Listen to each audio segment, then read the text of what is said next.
ਕਥਾ ਤਾਂ ਵੀਰ ਜੀ ਜਿਹੜੀ ਹੈ ਆਸਾ ਦੀ ਵਾਰ ਦੀ ਕਥਾ ਹੈਗੀ ਹੈ। ਇਹ ਤਾਂ ਜਿਹੜੀ ਹੈਗੀ ਆ ਆਪਣੇ ਜਿਹੜੇ ਹੈਗੇ ਸਾਰੇ ਜਿਹੜੇ ਇਹਨਾਂ ਨੇ ਜਿਹੜੇ ਹੈਗੇ ਬਣਾਏ ਹੋਏ ਆ ਇਹ ਰੀਤੀ ਰਿਵਾਜ ਜਿਹੜੇ ਹੈਗੇ ਲੋਕਾਂ ਨੂੰ ਠੱਗਣ ਦੇ ਵਾਸਤੇ, ਅਤੇ ਜਿਹੜੇ ਹੈਗੇ ਕਰਮ ਕਾਂਡ ਜਿਹੜੇ ਹੈਗੇ ਉਹਨਾਂ ਨੂੰ ਸਾਰਿਆਂ ਨੂੰ ਕੱਟ ਰਹੀ ਹੈ ਕਥਾ ਜਿਹੜੀ ਹੈਗੀ ਆ। ਇਹ ਗਿਆਨ ਜਿਹੜਾ ਹੈਗਾ ਇਹ ਬ੍ਰਹਮ ਗਿਆਨ ਗੁਰੂ ਗ੍ਰੰਥ ਸਾਹਿਬ ਦੇ ਵਿੱਚ ਜਿਹੜਾ ਹੈਗਾ, ਔਰ ਖ਼ਾਸ ਕਰਕੇ ਆਸਾ ਦੀ ਵਾਰ ਜਿਹੜੀ ਹੈਗੀ ਆ ਉਹ ਤਾਂ ਪੂਰੀ ਦੀ ਪੂਰੀ ਜਿਹੜੀ ਹੈਗੀ ਆਪਾਂ ਨੂੰ ਬਿਲਕੁਲ ਚੌਕਸ ਕਰਦੀ ਹੈ। ਹੁਣ ਆਪਾਂ ਜਿਹੜੇ ਹੈਗੇ 17ਵੀਂ ਪੌੜੀ ਲੈਣੀ ਆ। ਉਹਦੇ ਵਿੱਚ ਜਿਹੜੇ ਹੈਗੇ ਮਹਾਰਾਜ ਪਹਿਲੀ ਪਾਤਸ਼ਾਹੀ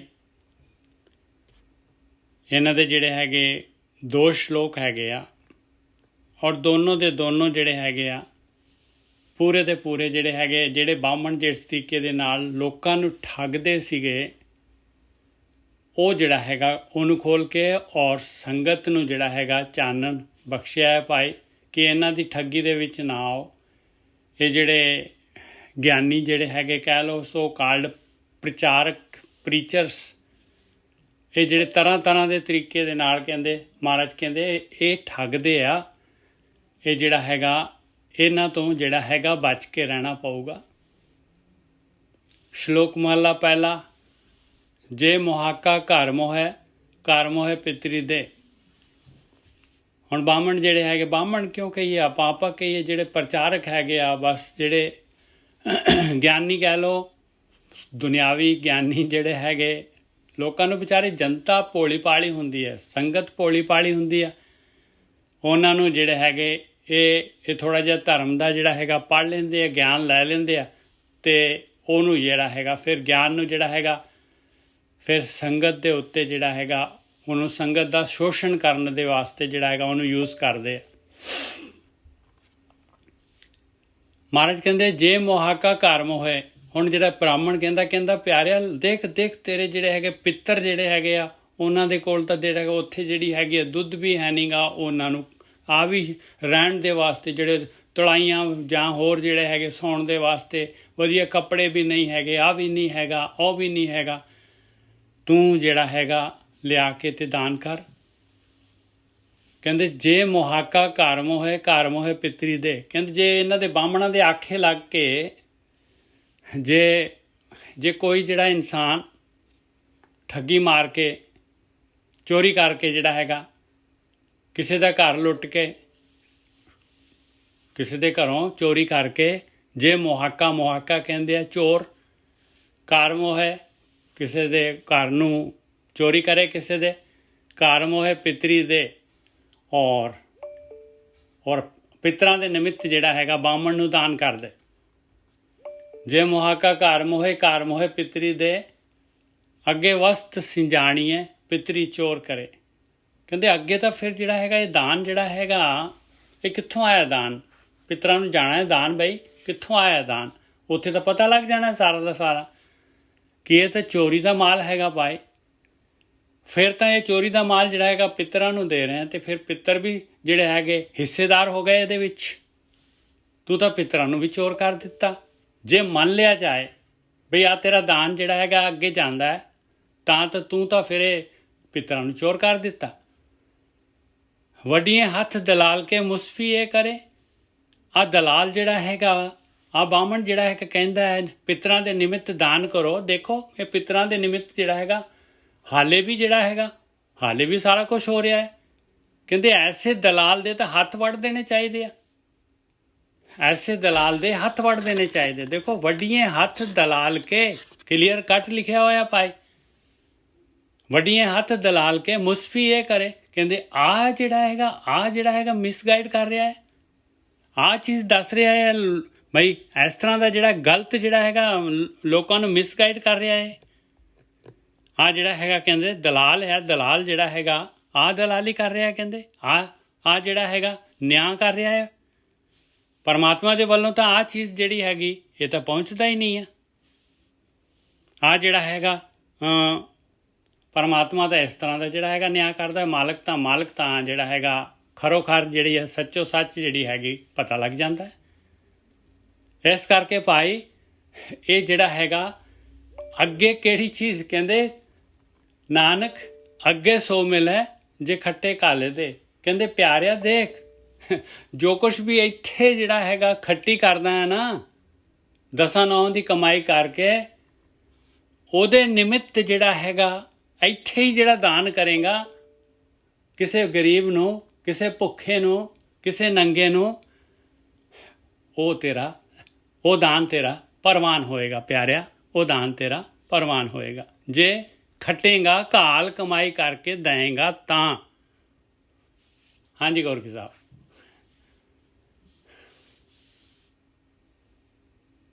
ਠੀਕ ਹੈ ਸਾਧ ਸੰਗਤ ਜੀ,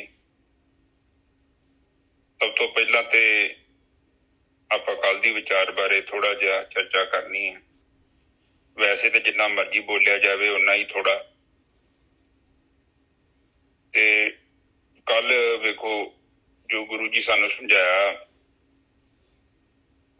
ਪੰਡਤ ਦੇ ਬਾਰੇ, ਉਹਦੇ ਬਾਹਰੀ ਭੇਸ ਬਾਰੇ ਔਰ ਉਹਦੀ ਅੰਦਰ ਦੀ ਅਵਸਥਾ ਦੇ ਬਾਰੇ, ਤੇ ਫਿਰ ਉਹ ਬੰਦਾ ਵੇਖੋ ਕਿੰਨਾ ਲੋਕਾਂ ਨੂੰ ਪ੍ਰਚਾਰ ਵੀ ਕਰ ਰਿਹਾ। ਨਿੱਜਰ ਸਾਹਿਬ ਤੁਸੀਂ ਮਾਈਕ ਬੰਦ ਕਰ ਦਿਓ ਥੋੜਾ ਜਿਹਾ ਪਲੀਜ਼। ਉਹ ਬੰਦਾ ਪ੍ਰਚਾਰ ਕਰ ਰਿਹਾ,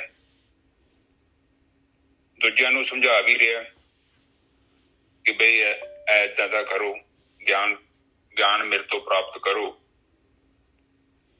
ਮੇਰੇ ਕੋਲ ਆ ਕੇ ਤੁਸੀਂ ਉਹ ਨਾਮ ਲਓ, ਜੋ ਵੀ ਧਾਗਾ ਗਲ ਚ ਪਾਉਣਾ ਪਾਓ। ਪਰ ਗੁਰੂ ਨਾਨਕ ਪਾਤਸ਼ਾਹ ਜੀ ਕਹਿੰਦੇ ਨੇ ਕਿ ਜੇਕਰ ਉਹਨਾਂ ਗੱਲਾਂ ਤੇ ਤੂੰ ਨਹੀਂ ਪੂਰਾ ਉਤਰ ਰਿਹਾ ਤੇ ਦੂਜੇ ਕਿੱਥੋਂ ਉਤਰਨਗੇ। ਇਹ ਚੀਜ਼ ਨੂੰ ਆਪਾਂ ਕਲੀਅਰ ਕਰਾਂਗੇ ਅੱਜ। ਸਭ ਤੋਂ ਵੱਡੀ ਗੱਲ ਤੇ ਹੈ ਕਿ ਸੰਸਾਰ ਦੇ 2 ਕਿਸਮ ਦੇ ਲੋਕ ਹੁੰਦੇ ਨੇ। ਇੱਕ ਤੇ ਉਹ ਮਨੁੱਖ ਜਿਨ੍ਹਾਂ ਨੇ ਕੇਵਲ ਧਾਰਮਿਕ ਗ੍ਰੰਥ ਪੜ੍ਹੇ ਹੁੰਦੇ ਆ, ਠੀਕ ਹੈ, ਉਹਨਾਂ ਨੂੰ ਧਾਰਮਿਕ ਗ੍ਰੰਥਾਂ ਦਾ ਗਿਆਨ ਹੁੰਦਾ ਹੈ। ਉਹ ਨਿੱਜਰ ਸਾਹਿਬ ਪਹਿਲਾਂ ਵੀ ਸਮਝਾਉਂਦੇ ਆ, 1 ਵੇਦੀ, 2 ਵੇਦੀ, ਤ੍ਰਿਵੇਦੀ, 4 ਵੇਦੀ, ਏਦਾਂ ਦੇ ਨਾਮ ਦਿੱਤੇ ਗਏ ਨੇ। ਉਸ ਤੋਂ ਇਲਾਵਾ ਇੱਕ ਹੋਰ ਮਨੁੱਖ ਹੁੰਦੇ ਨੇ ਜਿਨ੍ਹਾਂ ਨੇ ਕੇਵਲ ਧਾਰਮਿਕ ਗ੍ਰੰਥਾਂ ਦਾ ਗਿਆਨ ਹੀ ਪ੍ਰਾਪਤ ਨਹੀਂ ਕੀਤਾ, ਬਲਕਿ ਉਸ ਤੱਤ ਨੂੰ ਖੁਦ ਅਨੁਭਵ ਕੀਤਾ ਹੈ, ਜਿਹਨੂੰ ਬ੍ਰਹਮ ਗਿਆਨੀ ਕਹਿੰਦੇ ਆ ਆਪਾਂ, ਠੀਕ ਹੈ। ਜਿਹੜਾ ਇਕੱਲਾ ਗ੍ਰੰਥਾਂ ਦਾ ਗਿਆਨੀ ਹੁੰਦਾ ਹੈ ਉਹ ਕੇਵਲ ਤੋਤਾ ਹੈ। ਤੋਤਾ ਮਤਲਬ ਉਹਦੇ ਜੀਵਨ ਦੇ ਵਿੱਚ ਕੋਈ ਸੱਚ ਨਹੀਂ, ਉਹਦੇ ਜੀਵਨ 'ਚ ਕੋਈ ਸੱਚ ਆਚਾਰ ਨਹੀਂ। ਉਹ ਬੰਦਾ ਇੱਕਦਮ ਝੂਠਾ, ਡੁਪਲੀਕੇਟ, ਕਿਉਂਕਿ ਉਹਨੇ ਕੋਈ ਕੁਰਬਾਨੀ ਨਹੀਂ ਦਿੱਤੀ। ਉਹ ਕੇਵਲ ਸੱਚ ਦੇ ਬਾਰੇ ਗੱਲਾਂ ਕਰਦਾ ਹੈ, ਸੱਚ ਦੇ ਬਾਰੇ ਪੜ੍ਹਦਾ ਹੈ, ਸੱਚ ਦੇ ਬਾਰੇ ਸੁਣਾਉਂਦਾ ਹੈ। ਜਾਤੀ ਤੌਰ ਤੇ, ਪਰਸਨਲ ਤੌਰ ਤੇ ਉਹਦਾ ਕੋਈ ਅਨੁਭਵ ਨਹੀਂ ਹੈ। ਸੱਚ ਉਹਦੇ ਜੀਵਨ 'ਚ ਸੱਚ ਉਹਦੇ ਜੀਵਨ 'ਚ ਸੱਚ ਉਹਦੇ ਜੀਵਨ 'ਚ ਹੈ ਨਹੀਂਗਾ। ਉਹਦੇ ਜੀਵਨ 'ਚ ਸੱਚ ਹੈ ਨਹੀਂ। ਆਪਣੇ ਤੇ ਨਹੀਂ ਘਟਾਉਂਦਾ, ਆਪ ਨਹੀਂ ਸੱਚ ਕਮਾਉਂਦਾ, ਆਪ ਸੱਚਾ ਆਪਣੇ ਸੱਚ ਨੂੰ ਵਰਤਦਾ ਨਹੀਂ ਆਪਣੇ ਵਾਸਤੇ। ਹਾਂ, ਉਹ ਕੇਵਲ ਗੱਲਾਂ ਹੀ ਕਰਦਾ। ਬਾਣੀ 'ਚ ਕਿਹਾ ਗੱਲੀਂ ਅਸੀਂ ਚੰਗੀਆਂ, ਆਚਾਰੀ ਬੁਰੀਆਂ। ਉਹ ਪ੍ਰੈਕਟੀਕਲ 'ਚ ਫੇਲ, ਕੇਵਲ ਗੱਲਾਂ 'ਚ ਬਹੁਤ ਉੱਚੀਆਂ ਉੱਚੀਆਂ ਗੱਲਾਂ ਕਰਦਾ ਹੈ। ਤੋ ਇਹ ਗੁਰੂ ਨਾਨਕ ਪਾਤਸ਼ਾਹ ਜੀ ਨੇ ਸਾਨੂੰ ਇਹ ਸਮਝਾਇਆ ਹੈ ਕਿ ਇਹ ਜਿਹੜਾ ਬੰਦਾ ਵਾ ਇਹ ਕੇਵਲ ਬੁੱਧੀ ਮੰਡਲ ਦੇ ਉੱਪਰ ਹੀ ਸੀਮਤ ਹੈ। ਇਹ ਬੁੱਧੀ ਮੰਡਲ ਤੋਂ ਅੱਗੇ ਨਹੀਂ ਜਾ ਸਕਿਆ। ਇਹਦੇ ਵਿੱਚ 2 ਵਿਦਿਆ ਹੈਗੀਆਂ ਨੇ, ਪਰਾ ਵਿਦਿਆ ਤੇ ਅਪਰਾ ਵਿਦਿਆ। ਪਰਾ ਵਿਦਿਆ ਵੀ ਜ਼ਰੂਰੀ ਹੈ, ਅਪਰਾ ਵੀ ਜ਼ਰੂਰੀ ਹੈ, ਦੋਨੋਂ ਇਕੱਠੀਆਂ ਚੱਲਦੀਆਂ ਨੇ। ਜਿਹੜੀ ਅਪਰਾ ਵਿਦਿਆ ਹੈ ਇਹ ਹੈ ਗ੍ਰੰਥਾਂ ਦਾ ਗਿਆਨ, ਇਹ ਗੁਰਮੁਖਾਂ ਦੇ ਲਾਗੇ ਬਹਿਣਾ, ਗਿਆਨ ਪ੍ਰਾਪਤ ਕਰਨਾ। ਫਿਰ ਉਸ ਤੋਂ ਬਾਅਦ ਪਰਾ ਵਿਦਿਆ ਦਾ ਮਤਲਬ ਇਹੋ ਹੀ ਹੈ ਕਿ ਜਿਹੜੇ ਪਰਲੇ ਪਾਰ ਲੰਘ ਗਏ, ਜਿਹੜੇ ਭਵਸਾਰ ਤੋਂ ਅੱਗੇ ਲੰਘ ਗਏ, ਜਿਨ੍ਹਾਂ ਨੇ ਇਸ ਗਿਆਨ ਦਾ ਸਹਾਰਾ ਲਿਆ, ਇਸ ਗਿਆਨ ਨੂੰ ਕਿਸ਼ਤੀ ਦੇ ਤੌਰ ਤੇ ਇਸਤੇਮਾਲ ਕੀਤਾ। ਹੁਣ ਜਦੋਂ ਕੋਈ ਇਨਸਾਨ, ਸੰਤ ਮਸਕੀਨ ਸਾਹਿਬ ਜੀ ਦੀ ਗੱਲ ਅਜੇ ਵੀ ਮੈਨੂੰ ਚੇਤੇ ਆਉਂਦੀ ਹੈ ਕਿ ਕੋਈ ਬੰਦਾ ਕਿਸ਼ਤੀ ਦੇ ਵਿੱਚ ਬਹਿ ਕੇ ਕਵੇ ਕਿ ਮੈਂ ਹੁਣ ਮੇਰੀ ਯਾਤਰਾ ਪੂਰੀ ਹੋ ਗਈ ਹੈ, ਹੁਣ ਮੈਂ ਕਿਸ਼ਤੀ 'ਚ ਉਤਰਨਾ ਨਹੀਂ ਆ, ਤੇ ਉੱਥੇ ਗੜਬੜ ਹੋ ਜਾਂਦੀ ਹੈ। ਇਹ ਲੋਕ ਕੀ ਕਰਦੇ ਆ, ਕਿਸ਼ਤੀ ਸਿਰ ਤੇ ਚੁੱਕੀ ਫਿਰਦੇ ਆ। ਇਹਨਾਂ ਦਾ ਆਪਣਾ ਕੋਈ ਬੋਲ ਨਹੀਂ ਹੁੰਦਾ, ਆਪਣਾ ਕੋਈ ਅਨੁਭਵ ਨਹੀਂ ਹੁੰਦਾ। ਜਦੋਂ ਵੀ ਇਹ ਬੋਲਣਗੇ ਇੱਥੇ ਆਹ ਲਿਖਿਆ, ਉੱਥੇ ਆਹ ਲਿਖਿਆ, ਏਦਾਂ ਕੀਤਾ ਬਾਬਾ ਜੀ ਨੇ, ਬਾਬਾ ਜੀ ਉੱਥੇ ਗਏ। ਇਹਨਾਂ ਦਾ ਇੱਕ ਲਫ਼ਜ਼ ਆਪਣਾ ਨਹੀਂ ਹੁੰਦਾ। ਉਹ ਗੱਲ ਯਾਦ ਹੈ ਆਪ ਜੀ ਨੂੰ, ਇੱਕ ਸੰਤ ਦੇ ਕੋਲ ਥੋੜੇ ਜਿਹੇ ਚੇਲੇ ਰਹਿੰਦੇ ਸਨ ਤੇ ਇੱਕ ਬਾਹਰ ਹੀ ਉਹਨਾਂ ਕੋਲ ਚੇਲਾ ਆਇਆ ਤੇ ਗਿਆਨ ਗੋਸ਼ਟੀ ਹੋਈ। ਜਿੱਦਾਂ ਆਪਾਂ ਛੋਟੇ ਬੱਚੇ ਨੂੰ ਕਿਸੇ ਸਕੂਲ 'ਚ ਲੈ ਕੇ ਜਾਂਦੇ ਆ ਤੇ ਉਹ ਸਭ ਤੋਂ ਪਹਿਲਾਂ ਉਹ ਸਕੂਲ ਵਾਲੇ ਕੀ ਕਰਦੇ ਆ ਕਿ ਇੱਕ ਛੋਟਾ ਜਿਹਾ ਇਮਤਿਹਾਨ ਲੈਂਦੇ ਆ ਬੱਚੇ ਦਾ ਕਿ ਇਹਦੀ ਕੁਆਲੀਫਿਕੇਸ਼ਨ ਕੀ ਹੈ, ਤਾਂ ਜੋ ਉਸ ਬੱਚੇ ਨੂੰ ਐਡਮਿਸ਼ਨ ਦਿੱਤੀ ਜਾਵੇ। ਇਸੇ ਤਰ੍ਹਾਂ ਉਹ ਸੰਤ ਨੇ ਉਸ ਕਿਹਾ ਚੇਲੇ ਨੂੰ ਕਿ ਬਈ ਤੁਸੀਂ ਦੱਸੋ, ਜੋ ਵੀ ਇੰਨੀ ਜਗ੍ਹਾ ਤੁਸੀਂ ਘੁੰਮਿਆ ਤੇ ਦੱਸੋ ਤੁਸੀਂ ਆਪਣੇ ਬਾਰੇ ਕੁਝ ਬੋਲੋ, ਤੁਹਾਡਾ ਕੀ ਅਨੁਭਵ ਹੈ।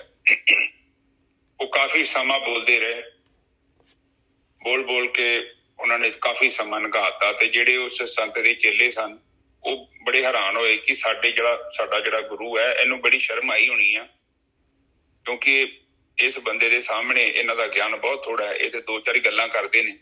ਇਸ ਬੰਦੇ ਕੋਲ ਤਾਂ ਗ੍ਰੰਥਾਂ ਦਾ ਗਿਆਨ ਹੈ, ਬਹੁਤ ਵੱਡਾ ਗਿਆਨ ਔਰ ਜ਼ਿਆਦਾ। ਫਿਰ ਉਹ ਸਾਰੀ ਗੱਲ ਖਤਮ ਹੋ ਗਈ ਤੇ ਉਹ ਸੰਤਾਂ ਨੇ ਇੱਕ ਗੱਲ ਕਹੀ ਕਿ ਤੁਸੀਂ ਬੋਲਿਆ ਨਹੀਂ, ਮੈਂ ਕਾਫੀ ਟਾਈਮ ਤੋਂ ਸੁਣਦਾ ਪਿਆ, ਤੁਸੀਂ ਨਹੀਂ ਬੋਲੇ। ਉਹ ਕਹਿੰਦਾ ਤੁਹਾਡਾ ਦਿਮਾਗ ਖਰਾਬ ਹੋਇਆ, 3 ਘੰਟੇ ਤੋਂ ਹੋ ਗਿਆ ਮੈਨੂੰ ਬੋਲਦਿਆਂ ਨੂੰ, ਕਿੰਨਾ ਕੁਝ ਤੇ ਮੈਂ ਬੋਲਤਾ। ਉਹ ਕਹਿੰਦੇ ਕਿ ਨਹੀਂ, ਇਹ ਗਿਆਨ ਤੇ ਸਾਰਾ ਅਪਰਾ ਵਿਦਿਆ ਹੈ, ਇਹ ਤੇ ਤੂੰ ਕਿਸੇ ਦਾ ਪੜ੍ਹ ਲਿਆ। ਤੂੰ ਪਰਾ ਵਿਦਿਆ ਦੇ ਬਾਰੇ ਮੈਨੂੰ ਦੱਸ ਕਿ ਤੇਰਾ ਆਪਣਾ ਕੋਈ ਜਾਤੀ ਅਨੁਭਵ ਹੈਗਾ, ਕੇਵਲ ਗੱਲਾਂ ਹੀ ਪੜ੍ਹ ਕੇ ਤੇ ਨਹੀਂ ਗੱਲ ਖਤਮ ਹੋ ਗਈ। ਇਹ ਗੁਰੂ ਨਾਨਕ ਪਾਤਸ਼ਾਹ ਜੀ ਗੱਲ ਉਹੀ ਕਰ ਰਹੇ ਨੇ। ਬਿਲਕੁਲ ਸਹੀ ਪੰਡਿਤ, ਹਾਂਜੀ ਬਿਲਕੁਲ ਸਹੀ ਗੱਲ ਹੈ ਜੀ। ਹਾਂ, ਕਿ ਤੇਰੇ ਪੱਲੇ ਕੁਛ ਨਹੀਂ ਆ, ਤੂੰ ਤੇ ਇੱਕਦਮ ਖੱਦਰ ਭੰਡਾ ਰਿਹਾ। ਇਹ ਕਿ ਤੂੰ ਕੀ ਫਿਰਦਾ ਟੋਕਰਾ ਸਿਰ ਤੇ, ਪੜ ਗੱਡੇ ਲੱਦੀਏ। ਬਾਣੀ 'ਚ ਬਹੁਤ ਬੁਰਾ ਕਿਹਾ ਗਿਆ ਹੈ ਜਿਹੜਾ ਬੰਦਾ ਕੇਵਲ ਪੜ੍ਹਦਾ ਹੈ, ਜਿਹੜਾ ਬੰਦਾ ਪੜ੍ਹਦਾ ਹੈ। ਇਹ 'ਚ ਜੇ ਆ 63 ਸਰੀਰ ਬੈਠੇ ਜੋ ਤੁਹਾਡੇ 'ਚ ਵੀ ਜੇ ਕੋਈ ਬੰਦਾ ਏਦਾਂ ਦਾ ਹੈਗਾ ਜਿਹੜਾ ਪੜ੍ਹਦਾ ਹੈ, ਉਹ ਪੰਡਤ ਦੀ ਕੈਟਾਗਰੀ 'ਚ ਜੇ। ਸੱਚ ਹੈ, ਇਹ ਬਾਣੀ ਸਾਨੂੰ ਹੀ ਡਾਇਰੈਕਟ ਕਮਿਊਨੀਕੇਟ ਕਰਦੀ ਹੈ। ਇਹ ਪੰਡਤ ਪੁੰਡਤ ਨੂੰ ਸਾਈਡ ਤੇ ਕਰ ਦਈਏ ਤੇ ਚੰਗੇ ਰਹੀਏ। ਆਪਣੇ ਅੰਦਰ ਪਾਤਸ਼ਾਹ ਜੀ they are talking to us directly। ਬਿਲਕੁਲ ਆਪਣੇ ਅੰਦਰ ਹੀ ਹੈਗੇ ਸਾਰੇ ਦੇ ਸਾਰੇ ਅਵਗੁਣ। ਆਪਾਂ ਨੇ ਤੇ ਇਹ ਬਾਣੀ ਦਾ ਲਾਭ ਤਾਂ ਆਪਾਂ ਨਹੀਂ ਲੈਣਾ ਭਾਈ। ਹੁਣ ਜੇ ਸੋਚੀਏ ਕਿ ਉਹ ਪੰਡਿਤ ਨੂੰ ਕਹੇ ਨੇ ਗੱਲਾਂ ਤੇ ਫਿਰ ਅਸੀਂ ਸਾਈਡ ਤੇ ਹੋ ਜਾਈਏ ਤੇ ਫਿਰ ਤੇ ਗੱਲ ਖਤਮ। ਤੇ ਉਹਨਾਂ ਨੇ ਕਿਹਾ ਕਿ ਪੰਡਿਤ, ਕਿਉਂਕਿ ਤੂੰ ਸਮਾਂ ਬਰਬਾਦ ਕਰ ਰਿਹਾ ਆਪਣਾ ਵੀ ਤੇ ਲੋਕਾਂ ਦਾ ਵੀ। ਪਤਾ ਨਹੀਂ ਕੀ ਚੁੱਕੀ ਫਿਰਦਾ ਤੂੰ ਨਾਲ ਆਪਣੇ। ਉਹ ਫਿਰ ਉਹ ਸੰਤਾਂ ਨੇ ਕਿਹਾ ਵੀ ਤੁਸੀਂ ਬੋਲਿਆ ਨਹੀਂ। ਉਹ ਕਹਿੰਦੇ ਮੈਂ ਇੰਨਾ ਚਿਰ ਬੋਲਦਾ ਪਿਆ। ਉਹ ਕਹਿੰਦੇ ਬੱਚੇ ਤੂੰ ਇਹ ਕੇਵਲ ਸੁਣਿਆ ਹੈ, ਜਦੋਂ ਪੜ੍ਹ ਲਏ। ਇਹਦੇ 'ਚ ਤੇਰਾ ਕੋਈ ਜਾਤੀ ਅਨੁਭਵ ਤੇ ਹੈ ਨਹੀਂ। ਹਾਂ, ਤੂੰ ਇੱਕ ਗੱਲ ਵੀ ਕਰ ਦੇਂਗਾ ਤੇ ਮੈਨੂੰ ਪਤਾ ਲੱਗ ਜਾਣਾ ਕਿ ਤੇਰੇ ਪੱਲੇ ਕੁਝ ਹੈਗਾ। ਕਿਉਂਕਿ ਆਤਮ ਗਿਆਨੀ ਸੰਤ ਹੈ ਨਾ, ਉਹ ਐਵੇਂ ਥੋੜੀ ਬਣ ਗਿਆ ਸੀ ਗੁਰੂ। ਫਿਰ ਉਸ ਟਾਈਮ ਤੇ ਉਹਦੇ ਚੇਲਿਆਂ ਨੂੰ ਗਿਆਨ ਹੋਇਆ ਕਿ ਇਹ ਗੱਲਾਂ ਪੜ੍ਹਨ ਦੇ ਨਾਲ ਕੋਈ ਗਿਆਨੀ ਨਹੀਂ ਹੋ ਜਾਂਦਾ। ਹਾਂ, ਉਹ ਬੁੱਧੀ ਮੰਡਲ 'ਚ ਚੱਲ ਜਾਂਦਾ ਹੈ। ਬੁੱਧੀ ਮੰਡਲ ਤੁਹਾਨੂੰ ਪਤਾ ਹੈ ਬੁੱਧੀ ਤੇ ਸ਼ਰਾਰਤੀ ਹੈਗੀ ਹੈ। ਤੁਸੀਂ ਵਾਲ ਦੀ ਖੱਲ ਲਾਈ ਜਾਓ, ਜਿੰਨੀ ਮਰਜ਼ੀ ਲਾਈ ਜਾਓ, ਕਿਹਨੇ ਰੋਕਣਾ ਥੋੜੀ ਹੈ। ਚਰਚਾ ਕਰੀ ਜਾਓ, ਉਹ ਤੇ ਆਪਣੇ ਕੋਲ ਚਰਚਾ ਕਰੀ ਜਾਓ ਬਸ। ਗਿਆਨ ਚਰਚਾ ਗੋਸ਼ਟੀ ਕਹਿੰਦੇ ਆ ਜੀ, ਗਿਆਨ ਗੋਸ਼ਟੀ। ਉਹਦਾ ਕੀ ਖਰਚਾ ਹੈ? ਉੱਥੇ ਤੇ ਕੋਈ ਖਰਚਾ ਹੀ ਨਹੀਂ ਹੈਗਾ, ਨੋ ਇਨਵੈਸਟਮੈਂਟ। ਬਿਲਕੁਲ। ਦੇਖੋ ਗੁਰੂ ਗੋਬਿੰਦ ਸਿੰਘ ਜੀ ਨੇ ਨਾ ਇੱਕ ਤੁਕ ਲਿਖੀ ਹੈ, ਮੈਂ ਆਪ ਜੀ ਨਾਲ ਸਾਂਝੀ ਕਰਦਾ।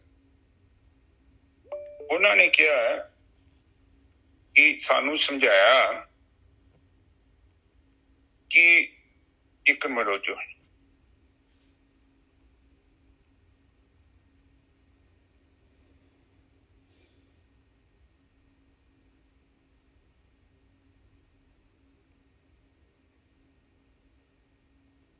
ਹਾਂਜੀ ਜੀ ਸਾਹਿਬ, ਤੁਕ ਬੋਲੋ, ਮੈਂ ਨਾਲ ਹੀ ਬੋਲ ਦਿੰਦਾ ਹੋਵੇ। ਹਾਂਜੀ ਹਾਂ। ਗੁਰੂ ਗੋਬਿੰਦ ਸਿੰਘ ਦੀ ਕਿਹੜੀ? ਗਿਆਨ ਗੁਰੂ ਆਤਮ ਉਪਦੇਸੋ ਨਾਮ ਵਿਭੂਤ ਚੜਾਓ। ਨਹੀਂ, ਉਹ ਨਹੀਂ ਨਿਜਰ ਸਾਹਿਬ, ਇੱਥੇ ਲਿਖੀ ਸੀ ਉਹਨਾਂ ਨੇ, ਮਨ ਦੀ ਇਕਾਗਰ ਹੋਣ ਦੀ ਗੱਲ ਕਿਹਾ ਸੀ। ਕਾਲ ਫਾਂਸ ਮੇ ਨਾ ਆਓ। ਹਾਂ। एक चित्त जे इच्छिन ते आयो, काल फास के बीच ना आयो।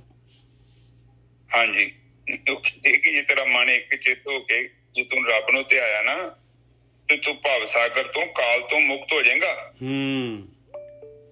ਆਪ ਜਸਟ ਸੋਚੋ, ਗੁਰੂ ਗੋਬਿੰਦ ਸਿੰਘ ਜੀ ਨੇ ਇਹ ਗੱਲ ਕਹੀ ਹੈ ਤੇ ਗੁਰੂ ਗੋਬਿੰਦ ਸਿੰਘ ਨੇ ਤੇ ਇਹ ਕਿਹਾ ਨਹੀਂ ਕਿ ਤੁਸੀਂ 5 ਬਾਣੀਆਂ ਪੜ੍ਹ ਕੇ ਤੇ ਬਹਿ ਜਾਓ। ਆਪ ਇਹ ਬੜਾ ਨਿੱਜਰ ਸਾਹਿਬ, ਇੱਥੇ ਬਹੁਤ ਵੱਡੀ ਨਾ ਗੜਬੜ ਹੋ ਜਾਂਦੀ ਜੇ। ਇਹੀ ਤਾਂ ਗੜਬੜਿਆ ਗੋਰਖੀ ਸਾਹਿਬ। ਜਿਹੜੀਆਂ ਬੰਦੂਕਾਂ ਚੱਲਦੀਆਂ ਗੁਰੂ ਗੋਬਿੰਦ ਸਿੰਘ ਦੇ ਮੋਢਿਆਂ ਦੇ ਉੱਤੇ, ਸਾਰੀਆਂ ਬੰਦੂਕਾਂ ਚੱਲ ਰਹੀਆਂ ਇਹਨਾਂ ਦੀਆਂ, ਜਿੰਨੀਆਂ ਵੀ ਜਿਹੜੀਆਂ ਹੈਗੀਆਂ, ਮਾफ़ ਕਰਨਾ ਜੀ, ਜਿੰਨੀਆਂ ਵੀ ਜਿਹੜੇ ਹੈਗੇ, ਇਹ ਰਹਿਤ ਮਰਿਆਦਾ ਜਿਹੜੀ ਸਾਰੀ ਜਿਹੜੀ ਹੈਗੀ ਆ ਉਹਨਾਂ ਦੇ ਸਿਰ 'ਤੇ ਮੜ ਦਿੰਦੇ ਆ।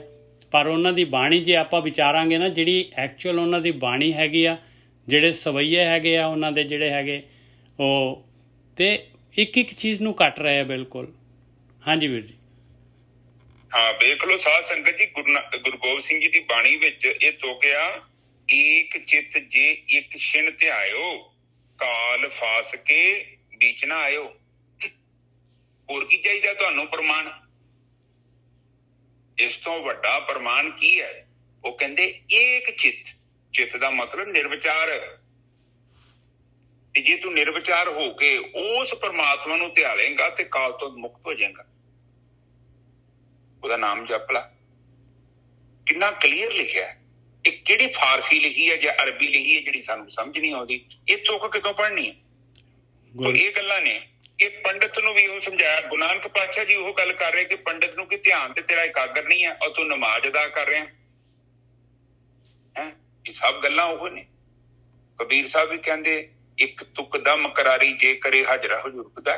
ਹੋਰ ਕਿੱਥੇ ਗੱਲਾਂ? ਠੀਕ ਹੈ ਜੀ। ਤੋ ਇਹ ਗੱਲਾਂ ਜਿਹੜੀਆਂ ਨੇ ਇਹ ਪਲੀਜ਼ ਇਹਨਾਂ ਨੂੰ ਅੰਡਰਸਟੈਂਡ ਕਰੋ, ਇਹਨਾਂ ਨੂੰ ਧਿਆਨ ਚ ਰੱਖਿਆ ਕਰੋ। ਤੇ ਫਿਰ ਗੁਰੂ ਨਾਨਕ ਪਾਤਸ਼ਾਹ ਜੀ ਨੇ ਇਸ ਚੀਜ਼ ਦਾ ਖੰਡਨ ਕੀਤਾ ਵੀ ਕਿ ਠੀਕ ਹੈ ਤੂੰ ਬੁੱਧੀ ਮੰਡਲ ਚ ਬੈਠਾ ਹੈ, ਤੇਰੀ ਜਿਹੜੀ ਗਿਆਨ ਦੀ ਜਿਹੜੀ ਪ੍ਰਾਪਤੀ ਆ ਬਹੁਤ ਸੀਮਤ ਆ। ਤੂੰ ਹਜੇ ਅਪਰਾ ਵਿਦਿਆ ਚ ਬੈਠਾ, ਤੂੰ ਪਰਾ ਵਿਦਿਆ ਚ ਨਹੀਂ ਗਿਆ। ਪਰ ਸਭ ਤੋਂ ਵੱਡੀ ਗੱਲ ਤੇ ਇਹ ਆ ਕਿ ਤੂੰ ਖੁਦ ਵੀ ਆਪਣੇ ਆਪ ਨੂੰ ਧੋਖਾ ਦੇ ਰਿਹਾ ਤੇ ਉਸ ਤੋਂ ਬਾਅਦ ਤੂੰ ਪ੍ਰਚਾਰਕ ਬਣ ਗਿਆ। ਤੇ ਬਹੁਤ ਵੱਡਾ ਪ੍ਰੋਬਲਮ ਹੈ ਇਹ ਵੀਰ ਜੀ। ਜਦ ਤੱਕ ਆਪਾਂ ਅਪਾਰਾ ਵਿਦਿਆ ਨੂੰ ਨਹੀਂ ਆਪਣੇ ਜੀਵਨ ਚ ਘਟਾਉਂਦੇ ਤੇ ਪਰਾ ਚ ਜਾ ਹੀ ਨਹੀਂ ਸਕਦੇ ਆਪਾਂ। ਹਾਂ ਹੁਣ ਉਹ ਜਿਹੜਾ ਤੱਤ ਨੂੰ ਤੂੰ ਜਾਣਿਆ ਨਹੀਂ ਆ, ਹੁਣ ਫਿਰ ਤੂੰ ਉਹਦਾ ਟੀਚਰ ਬਣ ਗਿਆ। ਹੁਣ ਟੀਚਰ ਬਣ ਜਾਓਗੇ, ਮੇਰੇ ਵਰਗੇ ਨੂੰ ਮੈਥ ਤੇ ਆਉਂਦਾ ਨਹੀਂ, ਹੁਣ ਮੈਂ ਇੱਥੇ ਪੜਾਉਣ ਡੈ ਪਾਇਆ, ਫਿਰ ਕਿੱਡੀ ਪ੍ਰੋਬਲਮ ਹੋ ਜਾਏਗੀ ਕਿਉਂਕਿ ਮੈਨੂੰ ਤਾਂ ਖੁਦ ਨੂੰ ਨਹੀਂ ਆਉਂਦਾ। ਇਹ ਕਬੀਰ ਸਾਹਿਬ ਨੇ ਵੀ ਬਾਣੀ ਚ ਲਿਖਿਆ ਕਿ ਅੰਨਾ ਠੇਲੀਏ। ਗੁਰੂ ਗ੍ਰੰਥ ਸਾਹਿਬ ਚ ਬਾਣੀ ਨਹੀਂ ਹੈਗੀ, ਵੱਖਰੀ ਉਹਨਾਂ ਦੀ ਬਹੁਤ ਬਾਣੀ ਹੈਗੀ ਕਿ ਇੱਕ ਅੰਨਾ ਬੰਦਾ ਦੂਜੇ ਅੰਨੇ ਨੂੰ ਕਿੱਥੋਂ ਰਸਤਾ ਦਿਖਾ ਸਕਦਾ। ਕਹਿਣ ਤੋਂ ਭਾਵ ਮੈਂ ਆਪ ਜਿਹੜੀਆਂ ਹੋਰ ਸਮਝਾਉਣਾ ਹੈ। ਨਹੀਂ, ਇਹ ਬਾਣੀ ਚ ਆਉਂਦਾ ਹੈ ਗੋਰਖੀ ਸਾਹਿਬ, ਬਾਣੀ ਚ ਆਉਂਦਾ ਹੈ, ਬਾਣੀ ਚ ਆਉਂਦਾ ਹੈ ਬਈ ਜਿਹੜਾ ਹੈਗਾ ਅੰਧਾ ਆਗੂ ਜੇਥੀਏ ਸਭ ਸਾਥ ਮੁਹਾਵੈ। ਕਹਿੰਦੇ ਅੰਨਾ ਆਗੂ ਕਰ ਲਾਂਗੇ, ਸਾਰੇ ਸਾਥ ਜਿੰਨੇ ਵੀ ਵਿਚਾਰੇ ਅੰਨੇ ਦੇ ਮਗਰ ਲੱਗੇ ਆ ਸਾਰੇ ਦੇ ਸਾਰੇ ਖਤਮ ਹੋ ਜਾਣਗੇ ਭਾਈ। ਉਹ ਨਿੱਜਰ ਸਾਹਿਬ ਮੈਂ ਤੁਹਾਨੂੰ ਨਾ ਆਪਣੇ ਸਮੁੰਦਰੀ ਜਹਾਜ਼ ਦੀ ਗੱਲ ਸੁਣਾਉਣਾ।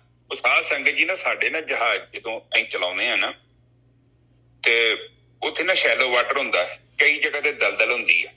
ਤੇ ਉੱਥੇ ਉਹ ਸਪੈਸ਼ਲੀ ਨਾ ਜਦੋਂ ਨਕਸ਼ੇ ਬਣਦੇ ਆ ਨਾ, ਇਹਨੂੰ ਚਾਰਟ ਹੀ ਕਹਿੰਦੇ ਆ ਨਾ, ਸਮਾਲ ਸਕੇਲ ਚਾਰਟ ਤੇ large scale chart. Small scale ਦਾ ਮਤਲਬ ਹੁੰਦਾ ਕਿ ਬਹੁਤ ਸਾਰਾ ਏਰੀਆ ਨੂੰ ਕਵਰ ਕੀਤਾ ਗਿਆ ਹੁੰਦਾ ਤੇ ਲਾਰਜ ਸਕੇਲ ਦੇ ਵਿੱਚ ਹੁੰਦਾ ਕਿ ਥੋੜੇ ਜਿਹੇ ਏਰੀਏ ਨੂੰ ਵੱਡਾ ਕਰਕੇ ਦਿਖਾਇਆ ਹੁੰਦਾ। ਤੇ ਉਹਦੇ ਵਿੱਚ ਨਾ ਥੋੜਾ ਜਿਹਾ ਸ਼ੈਲੋ ਵਾਟਰ ਪੈਚ ਦਿਖਾਉਂਦੇ ਆ ਕਿ ਇੱਥੇ ਸ਼ੈਲੋ ਵਾਟਰ ਆ, ਇੱਥੇ ਨਹੀਂ ਜਾਣਾ। ਠੀਕ ਹੈ, ਪਰ ਪ੍ਰੋਬਲਮ ਇਹ ਹੁੰਦੀ ਆ ਕਿ ਇਹ ਜਿਹੜੇ ਲੋਕ ਹੁੰਦੇ ਨੇ, ਜਿਹੜੇ ਬੁੱਧੀ ਜੀਵ ਹੁੰਦੇ ਆ, ਜਿਨ੍ਹਾਂ ਦਾ ਆਪਣਾ ਅਨੁਭਵ ਕੋਈ ਨਹੀਂ ਹੁੰਦਾ, ਇਹ ਕੀ ਕਰਦੇ ਕਿ ਉਹ ਸ਼ੈਲੋ ਵਾਟਰ 'ਚ ਜਾ ਕੇ ਫਸ ਜਾਂਦੇ ਆ। ਇਹ ਤਾਂ ਨਾ ਕਾਮ, ਕ੍ਰੋਧ, ਲੋਭ, ਮੋਹ, ਹੰਕਾਰ ਦੇ ਨਾ ਸਾਡੇ ਜੀਵਨ ਦੇ ਵਿੱਚ ਨਾ ਦਲਦਲਾਂ ਹੁੰਦੀਆਂ। ਹੁਣ ਉਹ ਜਦੋਂ ਜਹਾਜ਼ ਉੱਥੇ ਚੱਲ ਜਾਂਦਾ ਨਾ, ਜਹਾਜ਼ ਕੀ ਕਰਦਾ, ਰਹਿੰਦਾ ਸਮੁੰਦਰ ਕੀ ਆ, ਔਰ ਜਹਾਜ਼ ਦਾ ਪੱਖਾ ਵੀ ਚੱਲਦਾ ਹੈ, ਪਰ ਉਹ ਜਹਾਜ਼ ਚੱਲਦਾ ਨਹੀਂ ਆ, ਉੱਥੇ ਫਸ ਗਿਆ ਵਾ। ਇਹ ਜਿਹੜੇ ਬੁੱਧੀ ਜੀਵ ਹੁੰਦੇ ਆ, ਇਹ ਵਿਚਾਰੇ ਉਹੀ ਜਹਾਜ਼, ਉਸ ਜਹਾਜ਼ ਵਾਲਾ ਇਹਨਾਂ ਦਾ ਹਿਸਾਬ ਹੁੰਦਾ ਹੈ ਕਿਉਂਕਿ ਉਹ ਉੱਥੇ ਆਪ ਤੇ ਦਲਦਲ 'ਚ ਫਸੇ ਨੇ, ਕਾਮ, ਕ੍ਰੋਧ, ਲੋਭ, ਮੋਹ, ਹੰਕਾਰ ਦੀ। ਹੁਣ ਉਹ ਜਿਹੜਾ ਜਹਾਜ਼ ਆ, ਉਹ ਜਹਾਜ਼ ਲੱਗਦਾ ਜ਼ਰੂਰ ਹੈ, ਮੂਵਮੈਂਟ ਕਰਦਾ ਕਿਉਂਕਿ ਇੰਜਨ ਵੀ ਚੱਲ ਰਿਹਾ, ਪੱਖਾ ਵੀ ਚੱਲ ਰਿਹਾ, ਪਰ ਉਹ ਚੱਲਦਾ ਨਹੀਂ ਆ, ਉੱਥੇ ਫਸ ਗਿਆ, ਗਰਾਊਂਡ ਹੋ ਗਿਆ। ਇਹ ਲੋਕ ਏਦਾਂ ਹੀ ਆ, ਆਪਣੇ ਆਪ ਨੂੰ ਬ੍ਰਹਮ ਗਿਆਨੀ ਕਹਿ ਲੈਂਦੇ ਨੇ। ਵੇਖੋ ਕਿੰਨੇ ਲੋਕ ਆਪਣੇ ਪੰਜਾਬ 'ਚ ਆ ਜਿਨ੍ਹਾਂ ਨੇ ਆਪਣੇ ਆਪ ਨੂੰ ਬ੍ਰਹਮ ਗਿਆਨੀ ਕਿਹਾ, ਸੰਤ ਬਣ ਜਾਂਦੇ ਨੇ। ਸੰਤ ਦਾ ਮਤਲਬ ਉੱਚੀ ਗੱਲ ਹੈ।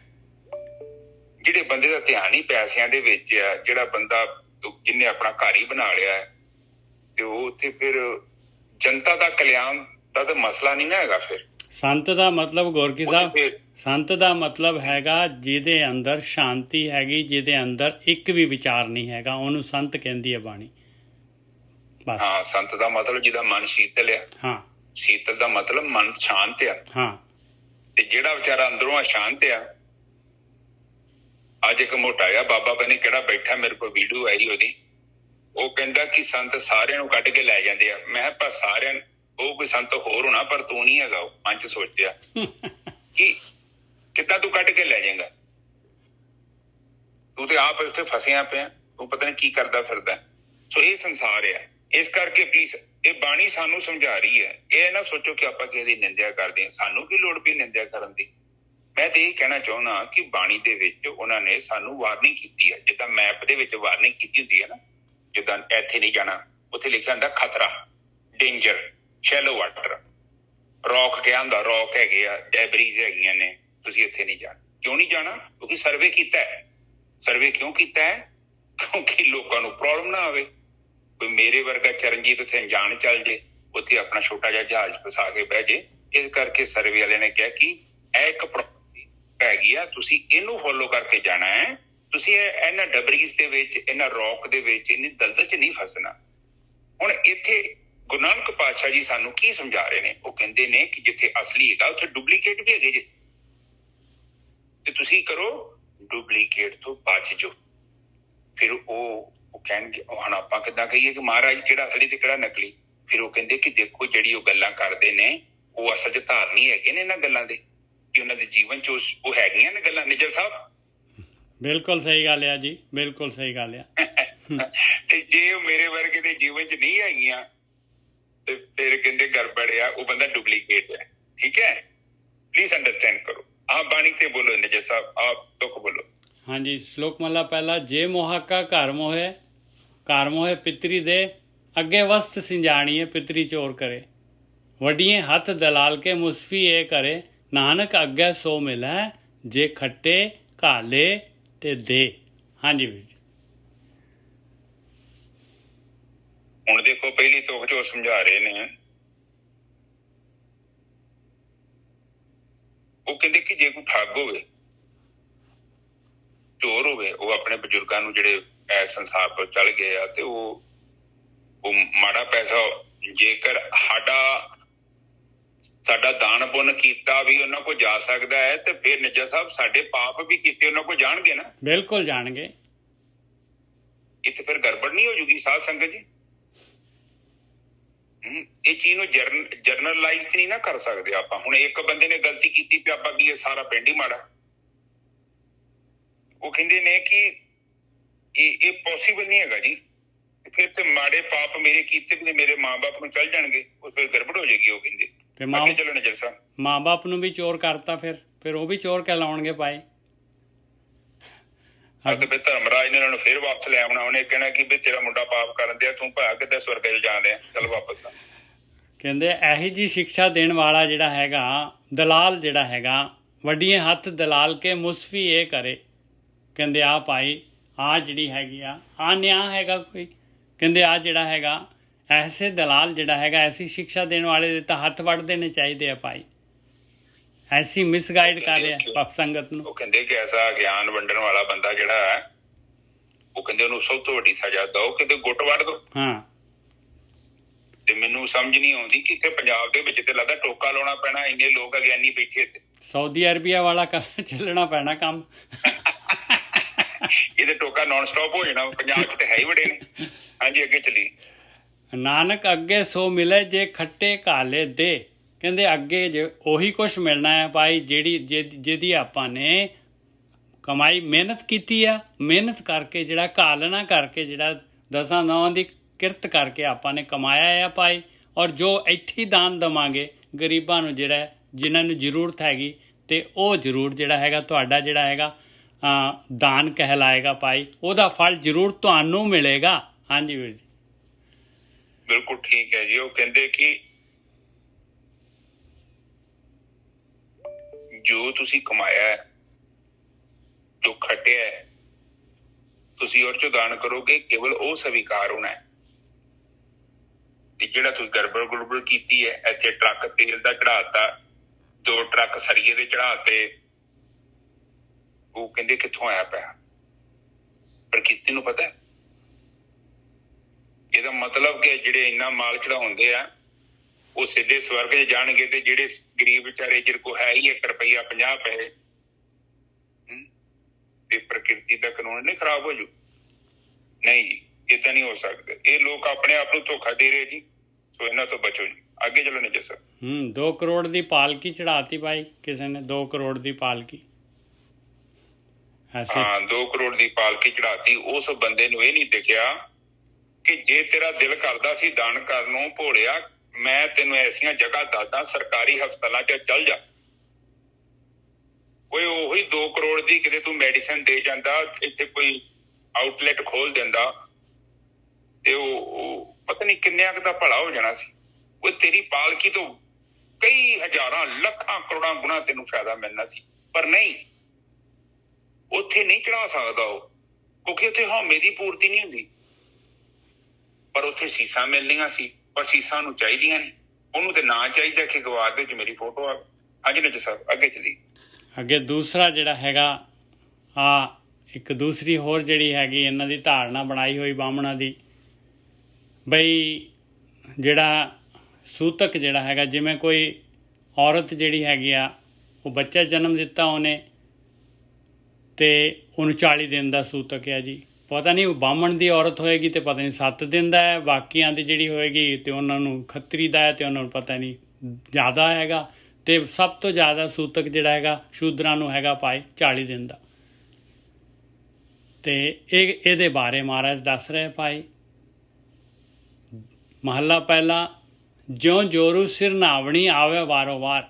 ਆ ਦੇਖੋ ਕਹਿੰਦੇ ਔਰਤ ਨੂੰ ਮੈਂਸੂਰੇਸ਼ਨ ਹੁੰਦਾ ਹੈ, ਮਾਹਵਾਰੀ ਆਉਂਦੀ ਆ, ਤੇ ਹਰ ਮਹੀਨੇ 28 ਦਿਨ ਬਾਅਦ ਰਿਪੀਟ ਹੁੰਦੀ ਹੈ। ਕਹਿੰਦੇ ਇਹ ਨੈਚੁਰਲ ਪ੍ਰੋਸੈਸ ਹੈ ਮਾਲਕ ਪਰਮਾਤਮਾ ਦਾ ਜਿਹੜਾ ਹੈਗਾ। ਇਹ ਜਿਹੜਾ ਹੈਗਾ ਉਹ ਔਰਤ ਜਿਹੜੀ ਹੈਗੀ, ਕਿਉਂਕਿ ਉਹਨੇ ਬੱਚੇ ਨੂੰ ਜਨਮ ਦੇਣਾ ਹੈ, ਇਸ ਕਰਕੇ ਜਿਹੜਾ ਹੈਗਾ ਉਹਦੇ ਅੰਦਰ ਸਿਸਟਮ ਲੱਗਿਆ ਹੋਇਆ ਔਰ ਵਾਰ-ਵਾਰ ਆਉਂਦਾ ਹੈ। ਝੂਠੇ ਝੂਠਾ ਮੁਖ ਵਸੈ, ਨਿਤ ਨਿਤ ਹੋਏ ਖੁਆਰ। ਕਹਿੰਦੇ ਝੂਠਾ ਇਨਸਾਨ ਜਿਹੜਾ ਹੈਗਾ, ਤੂੰ ਨਿਤ ਜਿਹੜਾ ਹੈਗਾ ਉਹਨੂੰ ਤਾਂ ਮਹੀਨੇ ਦੇ 1 ਵਾਰੀ ਜਿਹੜਾ ਹੈਗਾ ਇਹ ਮਾਹਵਾਰੀ ਆਉਂਦੀ ਹੈ, ਤੂੰ ਤਾਂ ਰੋਜ਼ ਜਿਹੜਾ ਹੈਗਾ 24 ਘੰਟੇ 24/7 ਝੂਠ ਦੇ ਨਾਲ ਜਿਹੜਾ ਹੈਗਾ ਤੇਰੇ ਮੂੰਹ ਦੇ ਉੱਤੇ ਹਮੇਸ਼ਾ ਝੂਠ ਰਹਿੰਦਾ ਹੈ ਭਾਈ। ਔਰ ਨਿਤ ਨਿਤ ਜਿਹੜਾ ਹੈਗਾ ਤੂੰ ਜਿਹੜਾ ਹਰ ਰੋਜ਼ ਜਿਹੜਾ ਹੈਗਾ ਤੂੰ ਤਾਂ ਇਹ ਜਿਹੜਾ ਹੈਗਾ ਇਹ ਜਿਹੜਾ ਮੈਲ, ਇਸ ਮੈਲ ਨੂੰ ਜਿਹੜੇ ਝੂਠ ਨੂੰ ਜਿਹੜਾ ਹੈਗਾ ਨਿਤ ਨਿਤ ਜਿਹੜਾ ਹੈਗਾ ਇਹਨੂੰ ਯੂਜ਼ ਕਰਦਾ, ਝੂਠ ਬੋਲ ਕੇ ਖੁਆਰ ਹੁੰਦਾ। ਇਹ ਰੋਜ਼ ਦਾ ਤੇਰਾ ਨਿਤ ਦਾ ਕੰਮ ਹੈਗਾ। ਕਹਿੰਦੇ ਇਹ ਤਾਂ ਗਲਤ ਆ ਭਾਈ। ਸੂਚੇ ਇਹ ਨਾ ਆਖੀਏ ਬਹਿਨ ਜੇ ਪਿੰਡਾ ਧੋਏ। ਕਹਿੰਦੇ ਇਸ ਤਰ੍ਹਾਂ ਤਾਂ ਬਾਹਰੋਂ ਜਿਹੜਾ ਨਹਾ ਧੋ ਕੇ ਬਹਿ ਗਿਆ ਤੇ ਡਰੈਸ ਪਾ ਲਈ ਆ, ਸਾਧੂ ਬਣ ਗਿਆ ਸੁੱਚੇ। ਕਹਿੰਦੇ ਇਹ ਤਾਂ ਸੁੱਚੇ ਹੈ ਨਹੀਂ ਗੇ ਭਾਈ, ਇਹ ਤਾਂ ਕੋਈ ਪਵਿੱਤਰ ਨਹੀਂ ਹੈਗੇ। ਸੂਚੇ ਸਹੀ ਨਾਨਕਾ ਜਿਨ੍ਹਾਂ ਮਨ ਵਸਿਆ ਸੋਏ। ਕਹਿੰਦੇ ਸੁੱਚੇ ਤਾਂ ਉਹ ਹੈਗੇ ਭਾਈ ਜਿਨ੍ਹਾਂ ਦੇ ਮਨ ਦੇ ਵਿੱਚ ਵਸ ਗਿਆ ਹੈ ਉਹ ਮਾਲਕ ਪਰਮਾਤਮਾ, ਜਿਹੜੇ ਉਹਦੇ ਧਿਆਨ ਦੇ ਵਿੱਚ ਚਲੇ ਜਾਂਦੇ ਆ। ਉਹਨਾਂ ਨੂੰ ਮਾਇਆ ਦੇ ਬਾਹਰ ਦੇ ਜਿਹੜੇ ਹੈਗੇ ਇਹ ਜਿਹੜੀ ਹੈਗੀਆਂ ਝੂਠ ਦੀਆਂ ਜਿਹੜੀਆਂ ਲਹਿਰਾਂ ਜਿਹੜੀਆਂ ਹੈਗੀਆਂ ਜਿਨ੍ਹਾਂ ਦੀਆਂ ਸ਼ਾਂਤ ਹੋ ਜਾਂਦੀਆਂ, ਕਹਿੰਦੇ ਉਹ ਸੁੱਚੇ ਹੈਗੇ ਭਾਈ। ਹਾਂਜੀ ਵੀਰ ਜੀ। ਹਾਂਜੀ ਦੇਖੋ ਜਿਹੜੇ ਸੁੱਚੇ ਮਨੁੱਖ ਹੁੰਦੇ ਨਾ, ਜਿਸ ਮਾਈਕ ਮੜਾ ਬੰਦ ਕਰ ਦਿਓ। ਹਾਂਜੀ ਹਾਂਜੀ। ਸੁੱਚਾ ਮਨੁੱਖ ਕੌਣ ਹੈ? ਤਨ ਦਾ ਜਿਹੜੀ ਸੁੱਚਮ ਹੈ ਨਾ ਉਹ ਤੁਹਾਨੂੰ ਸਰੀਰਕ ਤੰਦਰੁਸਤੀ ਦਿੰਦੀ ਆ। ਪਰ ਜੇ ਸੋਚੀਏ ਨਾ ਕਿ ਤੁਸੀਂ ਤਨ ਨੂੰ ਧੋਲਿਆ ਤੇ ਤੁਸੀਂ ਕੋਈ ਵੱਡੀ ਅਵਸਥਾ ਪ੍ਰਾਪਤ ਕਰ ਲਓਗੇ, ਸਾਫ ਸੁਥਰੇ ਕੱਪੜੇ ਪਾ ਲਓਗੇ, ਤੇ ਬਸ ਇਹੋ ਹੀ ਹੈ ਕਿ ਤੁਹਾਡੇ ਲੱਗੋ ਬੋ ਨਹੀਂ ਆਊਗੀ। ਹੋਰ ਤੇ ਇਹੋ ਹੀ ਗੱਲ ਹੈ, ਹੋਰ ਇਸ ਤੋਂ ਵੱਡੀ ਗੱਲ ਤੇ ਕੋਈ ਨਹੀਂ। ਸਾਇੰਟੀਫਿਕਲੀ ਤੇ ਇਹੋ ਹੀ ਹੈ। ਤੁਸੀਂ ਸਾਫ ਸੁਥਰੇ ਕੱਪੜੇ ਪਾਉਂਦੇ ਜੋ, ਨਹਾਉਂਦੇ ਜੋ, ਆਪਣੇ ਸਰੀਰ ਦਾ ਧਿਆਨ ਰੱਖਦੇ ਜੋ, ਇਹਦੇ ਨਾਲ ਤੁਹਾਡਾ ਸਰੀਰ ਤੰਦਰੁਸਤ ਹੋ ਸਕਦਾ ਹੈ। ਪਰ ਜੇ ਤੁਸੀਂ ਸੋਚੋ ਕਿ ਇਹ ਸਰੀਰ ਨੂੰ ਧੋਣ ਦੇ ਨਾਲ ਤੁਹਾਡਾ ਮਨ ਤੰਦਰੁਸਤ ਹੋ ਜੂ, ਇਹ ਬਿਲਕੁਲ ਨਹੀਂ ਹੋਣਾ। ਹੁਣ ਇੱਕ ਗੱਡੀ ਆ, ਤੁਸੀਂ ਬਾਹਰੋਂ ਧੋਈ ਜਾਓ ਤੇ ਇੰਟੀਰੀਅਰ ਨੂੰ ਕੁਛ ਨਾ ਕਰੋ ਕਿ ਗੱਡੀ ਅੰਦਰੋਂ ਸਾਫ਼ ਹੋ ਜੂਗੀ, ਨਹੀਂ। ਅੰਦਰੋਂ ਧੋਣਾ ਪੈਣਾ ਤੁਹਾਨੂੰ। ਹੁਣ ਅੰਦਰੋਂ ਧੋਣ ਦੀ ਵਿਧੀ ਕੀ ਆ? ਸਭ ਤੋਂ ਪਹਿਲਾਂ ਇਸ ਗੱਲ ਨੂੰ ਸਮਝਿਆ ਜਾਵੇ, ਜਿਹੜਾ ਮਨ ਆ, ਬੁੱਧੀ ਆ, ਚੇਤੇ ਆ, ਕਾਰਨ ਸਰੀਰ ਹੈ, ਸਭ ਸੂਖਮ ਹੈਗੇ ਆ, ਦਿਖਾਈ ਥੋੜੀ ਦਿੰਦੇ ਆ, ਅਦ੍ਰਿਸ਼ ਤੱਤ ਨੇ, ਉਹ ਸਾਡੇ ਅੰਦਰ ਨੇ। ਹੁਣ ਇਹਨਾਂ ਨੂੰ ਧੋਣ ਦਾ ਕੇਵਲ ਇੱਕੋ ਹੀ ਤਰੀਕਾ ਵਾ ਕਿ ਜਦੋਂ ਤੁਸੀਂ ਚੇਤਨਾ ਨੂੰ ਅਨੁਭਵ ਕਰਦੇ, ਨਿਰਵਿਚਾਰ ਹੋ ਗਏ, ਉਸ ਤੋਂ ਬਾਅਦ ਜਿਹੜਾ ਤੁਹਾਡੇ ਅੰਦਰ ਜਗਦਾ ਪਿਆ ਨਾ ਬਲਬ ਜਿਹਾ, ਚੇਤਨਾ ਦਾ ਪ੍ਰਕਾਸ਼ ਕਹਿੰਦੇ ਹਨ ਗ੍ਰੰਥਾਂ ਦੇ ਵਿੱਚ, ਆਤਮਾ ਕਹਿ ਦਿੰਦੇ। ਜਦੋਂ ਤੁਸੀਂ ਉਹਨੂੰ ਉਹਦੇ ਸਾਹਮਣੇ ਸਾਕਸ਼ੀ ਹੋ ਜਾਂਦੇ ਜੋ, ਸਾਕਸ਼ੀ ਦਾ ਮਤਲਬ ਗਵਾਹ, ਗਵਾਹ ਦਾ ਮਤਲਬ ਜਿਹੜੀ ਆਤਮਾ ਹੈ, ਸਾਡੀ ਆਤਮਾ ਗਵਾਹ ਹੈ ਸਾਡੇ ਚੰਗੇ ਅਤੇ ਮਾੜੇ ਕਰਮਾਂ ਦਾ। ਵੇਂਦੀ ਹੈ, ਕਹਿੰਦੀ ਕੁਛ ਨਹੀਂ। ਉਹ ਜਿਹੜਾ ਸਾਕਸ਼ੀ ਆ ਉਹਨੂੰ ਦੇਖਣਾ ਬੜਾ ਇੰਪੋਰਟੈਂਟ ਹੈ।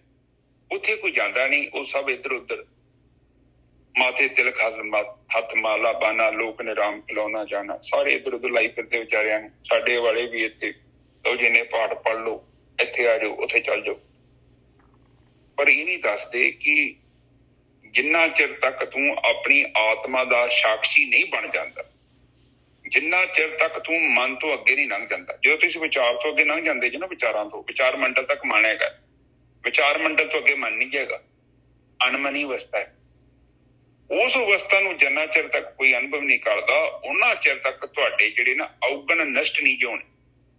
ਇਹ ਲਿਖ ਲਓ, ਇਹ ਬਿਲਕੁਲ ਤੁਸੀਂ ਲਿਖ ਲਓ। ਜੇ ਕੋਈ ਬੰਦਾ ਕਹਿੰਦਾ ਹੈ ਨਾ ਕਿ ਮੈਂ ਔਗਣਾਂ ਤੋਂ ਮੁਕਤ ਹੋ ਗਿਆ, ਕਾਮ ਤੋਂ ਮੁਕਤ ਹੋ ਗਿਆ, ਕ੍ਰੋਧ ਤੋਂ ਹੋ ਗਿਆ, ਲੋਭ ਤੋਂ ਹੋ ਗਿਆ, ਮੋਹ ਤੋਂ ਹੋ ਗਿਆ, ਉਹ ਝੂਠ ਬੋਲ ਰਿਹਾ ਹੈ। ਆਤਮਾ ਨੂੰ ਦੇਖਣਾ ਪਊਗਾ ਤੁਹਾਨੂੰ। ਜਬ ਜਾਣਾ ਤਬ ਹੀ ਮਾਨਾ, ਬਾਣੀ 'ਚ ਲਿਖਿਆ ਹੈ, ਇਹ ਗੱਲ ਯਾਦ ਰੱਖਿਓ। ਜਿੰਨਾ ਚਿਰ ਤੱਕ ਤੁਹਾਡਾ ਮਨ ਉੱਥੇ ਜਾ ਕੇ ਸਾਕਸ਼ੀ ਨੂੰ ਨਹੀਂ ਦੇਖ ਲੈਂਦਾ, ਉਹਨਾਂ ਚਿਰ ਤੱਕ ਇਹ ਕੱਪੜੇ ਨਹੀਂ ਜੋ ਉਤਾਰਦਾ ਕਾਮ, ਕ੍ਰੋਧ, ਲੋਭ, ਮੋਹ, ਹੰਕਾਰ ਦੇ। ਉਤਰ ਜਾਣਗੇ, ਇੱਕੋ ਵਾਰੀ ਦੇਖਣ ਦੇ ਨਾਲ ਨਹੀਂ ਉਤਰਨੇ। ਸਲੋ ਪ੍ਰੋਸੈਸ ਆ। ਕੋਈ ਵੀ ਚੀਜ਼ ਆ ਉਹ ਬੜੇ ਜਨਮਾਂ ਤੋਂ ਬਣੀ ਆ ਤੁਹਾਡੇ ਅੰਦਰ। ਤੁਹਾਡਾ ਸੁਭਾਅ ਇਹ ਸੰਸਾਰ ਤੋਂ ਜਦੋਂ ਤੁਸੀਂ ਨਿਕਲ ਜਾਓਗੇ ਨਾ, ਜਦੋਂ ਤੁਹਾਨੂੰ ਇਹ ਸਰੀਰ ਦਾ ਤਿਆਗ ਕਰਨਾ ਪਏਗਾ, ਇੱਥੋਂ ਇੱਕ ਪੁਰਜਾ ਨਿਕਲ ਜਾਣਾ ਮਸ਼ੀਨ ਦਾ, ਇਸ ਪ੍ਰਕਿਰਤੀ ਦਾ। ਦੂਸਰੇ ਜਾਮੇ ਚਾਹੋਗੇ, ਤੁਹਾਡਾ ਜਿਹੜਾ ਮਿਸ਼ਨ ਆ ਉਹ ਜਿੰਨਾ ਵੀ ਕੰਪਲੀਟ ਹੋ ਗਿਆ, ਬਾਕੀ ਤੁਹਾਨੂੰ ਇੱਥੋਂ ਜਾਣਾ ਪੈਣਾ, ਮੈਨੂੰ ਵੀ ਜਾਣਾ ਪੈਣਾ, ਰਹਿਣਾ ਤੇ ਕਿਸੇ ਨਹੀਂ ਹੈ। ਹੋਰ ਸਿਸਟਮ ਦੇ ਨਾਲ ਆਪਾਂ ਚੱਲਾਂਗੇ। ਹੁਣ ਜੇ ਆਪਣੀ ਕਮਾਈ ਚੰਗੀ ਆ, ਨੇਕ ਕਮਾਈ ਆ, ਬਾਣੀ ਉੱਪਰ ਵੇਖੋ, ਉੱਪਰ ਲਿਖਿਆ ਹੈ, ਤੁਸੀਂ ਪਲੀਜ਼ ਅੰਡਰਸਟੈਂਡ ਕਰੋ। ਇੱਥੇ ਕੋਈ ਗਲਤੀ ਦੀ ਜਗ੍ਹਾ ਨਹੀਂ ਹੈਗੀ, ਗਲਤੀ ਤੇ ਬਿਲਕੁਲ ਨਹੀਂ ਕਰਨੀ। ਨਾਨਕ ਅੱਗੇ ਸੋ ਮਿਲੇ ਜੇ ਖੱਟੇ ਘਾਲੇ ਦੇ। ਬਿਲਕੁਲ, ਪਹਿਲਾਂ ਖੱਟੇ ਘਾਲਣਾ ਕਰਕੇ, ਕਮਾਈ ਕਰਕੇ ਜੇ ਤੂੰ ਦਿੱਤਾ ਹੈ ਤੇ ਕੇਵਲ ਉਹੀ ਪੁੰਨ ਦੇ ਰੂਪ ਚ ਸਵੀਕਾਰ ਹੈ ਪ੍ਰਕਿਰਤੀ ਨੂੰ। ਤੇ ਬਾਕੀ ਜੇ ਤੁਸੀਂ ਇੱਧਰ ਉੱਧਰੋਂ ਕਰਕੇ ਉਹ ਗੜਬੜ ਕਰ ਲਈ ਆ, ਉਹ ਸਵੀਕਾਰ ਨਹੀਂ ਜਾਏਗਾ। ਹੁਣ ਇੱਥੇ ਆਪ ਨਹੀਂ ਸਮਝੋ। ਹੁਣ ਔਰਤ ਨੂੰ ਸਮਝਾਇਆ ਕਿ ਉਹਨਾਂ ਨੂੰ ਜਿਹੜਾ ਪਰਮਾਤਮਾ ਨੇ ਇੱਕ ਪ੍ਰਕਿਰਤੀ ਨਿਯਮ ਬਣਾਇਆ, ਉਹ ਮੈਂਸਿਸ ਆਉਂਦੇ ਨੇ, ਉਹਨਾਂ ਨੂੰ ਪੀਰੀਅਡ ਆਉਂਦੇ ਨੇ, ਫਿਰ ਉਸ ਤੋਂ ਬਾਅਦ ਬੱਚੇ ਦਾ ਜਨਮ ਹੁੰਦਾ ਹੈ। ਕੁਦਰਤ ਨੇ ਬੜਾ ਡਿਜ਼ਾਈਨ ਕੀਤਾ ਹੋਇਆ। ਵੇਖੋ ਗੁਰੂ ਜੀ ਕਿਉਂ ਲਿਖ ਰਹੇ ਨੇ ਇਹ ਚੀਜ਼, ਕੀ ਕਾਰਨ ਹੈਗਾ? ਇਹਦਾ ਮਤਲਬ ਇਹੋ ਹੀ ਹੈ ਕਿਉਂਕਿ ਉਦੋਂ ਕੋਈ ਅੰਧ ਵਿਸ਼ਵਾਸ ਫੈਲਿਆ ਹੋਇਆ ਸੀ, ਉਹਦੇ ਅਗੇਂਸਟ ਉਹ ਬੋਲ ਰਹੇ ਨੇ ਜਿੱਦਾਂ ਭੰਡੇ ਜੰਮੀਏ ਭੰਡ ਨਿੰਮੀਏ, ਭੰਡੇ ਹੋਏ ਵਿਆਹ। ਉਹ ਕਿਉਂ ਬੋਲ ਰਹੇ ਨੇ ਸਾਹਿਬ? ਬਿਲਕੁਲ ਸਹੀ ਹੈ ਗੋਰਖੀ ਸਾਹਿਬ। ਦੇਖੋ ਇਹਦੇ ਵਿੱਚ ਜਿਹੜਾ ਹੈਗਾ ਨਾ, ਹੁਣ ਵੀ ਹਾਲੇ ਵੀ ਜਿਹੜਾ ਹੈਗਾ ਔਰਤ ਨੂੰ ਚੁੱਲ੍ਹੇ ਤੇ ਨਹੀਂ ਚੜ੍ਹਨ ਦਿੰਦੇ, ਰੋਟੀ ਨਹੀਂ ਪਕਾਉਣ ਦਿੰਦੇ, ਕਹਿੰਦੇ ਤਾਂ ਹਾਲੇ ਵੀ ਜਿਹੜਾ ਹੈਗਾ ਧਰਮ ਮੰਦਰ 'ਚ ਨਹੀਂ ਜਾ ਸਕਦੀ। ਇਸ ਤਰ੍ਹਾਂ ਦੇ ਜਿਹੜੇ ਹਾਲੇ ਵੀ ਜਿਹੜੇ ਹੈਗੇ ਨਿਯਮ ਹੈਗੇ ਭਾਈ। ਤਾਂ ਹੀ ਤਾਂ ਕਹਿੰਦੇ ਇੱਕ ਮੰਦਰ ਜਿਹੜਾ ਹੈਗਾ ਉਹਦੇ 'ਚ ਕਹਿੰਦੇ 50 ਸਾਲ ਤੋਂ ਬਾਅਦ ਵਾਲੇ ਜਾ ਸਕਦੇ, 10 ਸਾਲ ਤੋਂ ਬਾਅਦ ਵਾਲੀਆਂ ਔਰਤਾਂ ਜਾ ਸਕਦੀਆਂ, ਵਿਚਾਲੇ ਨਹੀਂ ਜਾ ਸਕਦੀਆਂ। ਹਾਂ, ਹੁਣ ਦੀ ਤਾਂ ਤਾਜ਼ੀ ਤਾਂ ਘਟਨਾ ਸੀਗੀ। ਹਾਂ, ਇਹ ਮੁਸਲਮਾਨ ਧਰਮ ਦੇ ਵਿੱਚ ਵੀ ਚੀਜ਼ ਹੈਗੀ ਆ, ਉੱਥੇ ਵੀ ਔਰਤ ਅਲਾਉ ਨਹੀਂ ਹੈ। ਕਿਉਂ? ਇਸੇ ਕਰਕੇ। ਇਹ ਵੇਖੋ ਚੀਜ਼ ਕਿੱਦਾਂ ਇਹ ਫੈਲ ਗਈ ਸੀ। ਚਲੋ ਠੀਕ ਹੈ, ਗੁਰੂਆਂ ਨੇ ਬਹੁਤ ਉੱਚੀ ਸੋਚ ਰੱਖੀ, ਔਰਤ ਨੂੰ ਬਹੁਤ ਉੱਚੇ ਲੈਵਲ ਦਾ ਜਿਹੜਾ ਦਰਜਾ ਦਵਾਇਆ। ਤੁਸੀਂ ਜੈਨ ਧਰਮ ਤੇ ਜਾ ਕੇ ਵੇਖੋ, ਉਹਨਾਂ ਲੋਕਾਂ ਨੂੰ, ਉਹਨਾਂ ਦੀ ਬੁੱਧੀ ਭ੍ਰਿਸ਼ਟ ਹੈ, ਉਹ ਪਤਾ ਨਹੀਂ ਕੀ ਕਹਿ ਰਹੇ ਨੇ। ਤੂੰ ਕਹਿਣ ਤੋਂ ਭਾਵ ਆ ਕਿ ਇਹ ਗੁਰੂ ਨਾਨਕ ਪਾਤਸ਼ਾਹ ਜੀ ਇਸ ਪੁਆਇੰਟ ਤੇ ਕਿਉਂ ਗੱਲ ਕੀਤੀ ਜਾ ਰਹੀ ਹੈ ਕਿਉਂਕਿ ਉਹਨਾਂ ਦੀ ਗੱਲ ਦੇ ਪਿੱਛੇ ਨਾ ਬੜਾ ਵੱਡਾ ਇੱਕ ਨਾ ਬੇਵਕੂਫੀ ਜਿਹੜੀ ਆ ਉੱਥੋਂ ਪਰਦਾ ਉਤਾਰਿਆ ਜਾ ਰਿਹਾ। ਉਹਨਾਂ ਦੀ ਗੱਲ ਇਸ ਲਈ ਹੋ ਰਹੀ ਹੈ ਕਿ ਪਹਿਲਾਂ ਪੰਡਤ ਨੂੰ ਸਮਝਾਇਆ ਕਿ ਤੂੰ ਕੌਣ ਹੁੰਦਾ ਕਿ ਆ ਗਲਤ ਮਲਤ ਕਹਿਣ ਵਾਲਾ, ਇਹ ਤੇ ਕੁਦਰਤੀ ਨਿਯਮ ਹੈ। ਬਿਲਕੁਲ ਦੇਖੋ ਬੰਦੇ ਦੀ ਆਪਣੇ ਵੱਸ ਥੋੜੀ ਉਹਦੇ। ਬਿਲਕੁਲ ਸਹੀ ਗੱਲ ਆ। ਇਹਦਾ ਮਤਲਬ ਤੂੰ ਪਿਸ਼ਾਬ ਕਰਦਾ, ਤੂੰ ਪੋਟੀ ਕਰਦਾ, ਫਿਰ ਤੂੰ ਵੀ ਨਾ ਜਾ। ਤੂੰ ਬੜਾ ਸੁਥਰਾ ਇਹ ਤਾਂ ਹੈ ਨਿਚਲ ਸਾਹਿਬ। ਇਹਦੇ ਨਾਲ ਤਾਂ ਸ੍ਰਿਸ਼ਟੀ ਚੱਲ ਰਹੀ ਹੈ ਗੁਰਕੀ ਸਾਹਿਬ। ਹਾਂ ਇਹ ਲੋਕਾਂ ਦੀ ਬੇਵਕੂਫੀ ਹੈ, ਅਨਪੜ੍ਹਤਾ। ਪਰ ਆਪਾਂ ਹਜੇ ਵੀ ਉਸ ਚੀਜ਼ ਨੂੰ ਸਮਝ ਨਹੀਂ ਸਕੇ। ਸਿੱਖ ਧਰਮ ਸੀ, ਜੇ ਇਹ ਥੋੜੇ ਬਹੁਤੇ ਇਹਨਾਂ ਦੇ ਪੱਲੇ ਕੁਝ ਹੁੰਦਾ, ਜੋ ਗੁਰੂ ਜੀ ਸਾਨੂੰ ਸਮਝਾ ਕੇ ਗਏ ਸੀ, ਸਾਡਾ ਫਰਜ਼ ਬਣਦਾ ਸੀ ਉਹਨਾਂ ਪੂਰਨਿਆਂ ਨੂੰ ਸਵੀਕਾਰ ਕਰਨ ਦਾ। ਪਰ ਨਹੀਂ, ਇਹ ਲੋਕ ਨਹੀਂ ਮੰਨਦੇ, ਆਪਣੇ ਬੰਦੇ ਵੀ ਨਹੀਂ ਮੰਨਦੇ। ਆਪਣੇ ਬੰਦੇ ਵੀਰ ਜੀ, ਇਹ ਜਿਹੜੇ ਆ ਪ੍ਰਚਾਰ ਤਾਂ ਹੋ ਹੀ ਨਹੀਂ ਰਿਹਾ ਗੱਲਾਂ ਦਾ ਜਿਹੜੀਆਂ ਹੈਗੀਆਂ। ਆ ਦੇਖੋ ਆਸਾ ਦੀ ਵਾਰ ਜੋ ਕਹਿ ਰਹੀ ਹੈ, ਇਹਨੂੰ ਆਪਾਂ ਤਾਂ ਕਰ ਹੀ ਨਹੀਂ ਰਹੇ, ਤੇ ਦੂਜੇ ਨੂੰ ਕੀ ਪ੍ਰਚਾਰ ਕਰਾਂਗੇ ਆਪਾਂ। ਹਾਂ ਬਸ ਉੱਥੇ ਕਹੀ ਜਾਂਦੇ ਆ ਬਈ ਆਹ ਨਹੀਂ ਸਹੀ ਤੇ ਉਹ ਨਹੀਂ ਸਹੀ। ਪਰ ਤੁਸੀਂ ਆਪਣੇ ਤੇ ਪੁਆਇੰਟ ਕਰੋ, ਤੁਸੀਂ ਆਪਣੇ ਆਪ ਨੂੰ ਜਸਟੀਫਾਈ ਕਰੋ ਕਿ ਬਾਣੀ ਤੇ ਇਹ ਕਿਹਾ ਗਿਆ। ਠੀਕ ਹੈ ਜੀ, ਅਗਲੇ ਬੰਨੇ ਚਲੋ ਨਿੱਜਰ ਸਾਹਿਬ। ਹਾਂ ਅੱਗੇ ਜਿਹੜਾ ਹੈਗਾ ਅਗਲੇ ਕਹਿ ਰਹੇ, ਕਹਿੰਦੇ ਸੂਚੇ ਇਹ ਨਾ ਆਖੀਏ ਬਹਿਣ ਜੇ ਪਿੰਡਾ ਧੋਏ, ਸੂਚੇ ਸਹੀ ਨਾਨਕਾ ਜਿਹਨੇ ਮਨ ਵਸਿਆ ਸੋਏ। ਕਹਿੰਦੇ ਪਵਿੱਤਰ ਤਾਂ ਉਹ ਹੈਗਾ ਪਿਆਰਿਆ ਜਿਹਦੇ ਮਨ ਦੇ ਵਿੱਚ ਜਿਹੜਾ ਮਨ ਅੰਦਰੋਂ ਜਿਹੜਾ ਹੈਗਾ, ਮਨ ਦੀ ਮੈਲ ਜਿਹਨੇ ਲਾ ਲਈ ਆ, ਉਹ ਪਵਿੱਤਰ ਹੈਗਾ। ਖਾਲੀ ਤਨ ਦੀ ਮੈਲ ਦੇ ਨਾਲ ਪਵਿੱਤਰ ਥੋੜੀ ਨਾ ਹੋ ਸਕਦੇ। ਤੇ ਇਸ ਤੋਂ ਬਾਅਦ ਪੌੜੀ ਆ ਗਈ। ਪੌੜੀ ਨਿੱਜਰ ਸਾਹਿਬ ਇੱਕ ਮਿੰਟ ਮੈਂ ਇੱਥੇ ਥੋੜਾ ਜਿਹਾ ਬੋਲਣਾ। ਹਾਂਜੀ ਵੀਰ ਜੀ ਪਲੀਜ਼ ਇੱਕ ਸੈਕਿੰਡ ਮਾਈਕ ਮਿਊਟ ਕਰ ਦਿਓ। ਹਾਂਜੀ। ਉਹ ਪਤਾ ਕੀ ਕਹਿ ਰਹੇ ਨੇ ਕਿ ਕਈ ਵਾਰੀ ਨਾ ਅਸੀਂ ਬਾਹਰੋਂ ਆਪਣਾ ਸਾਡਾ ਜਿਹੜਾ ਬਿਹੇਵੀਅਰ ਹੈ, ਵਿਵਹਾਰ ਵਰਤਾਓ ਬਹੁਤ ਵਧੀਆ ਹੁੰਦਾ, ਪਰ ਗੁਰੂ ਨਾਨਕ ਪਾਤਸ਼ਾਹ ਜੀ ਇਹ ਕਹਿੰਦੇ ਆ ਕਿ ਰੈਲੀ ਅਸੀਂ ਅੰਦਰੋਂ ਵੀ ਓਦਾਂ ਦੇ। ਜੇ ਤੇ ਅੰਦਰੋਂ ਬਾਹਰੋਂ ਆਪਾਂ ਇੱਕ ਆ ਨਾ, ਤੇ ਫਿਰ ਤਾਂ ਬਹੁਤ ਵਧੀਆ। ਫਿਰ ਸੋਚੇ ਜੋ ਤੁਸੀਂ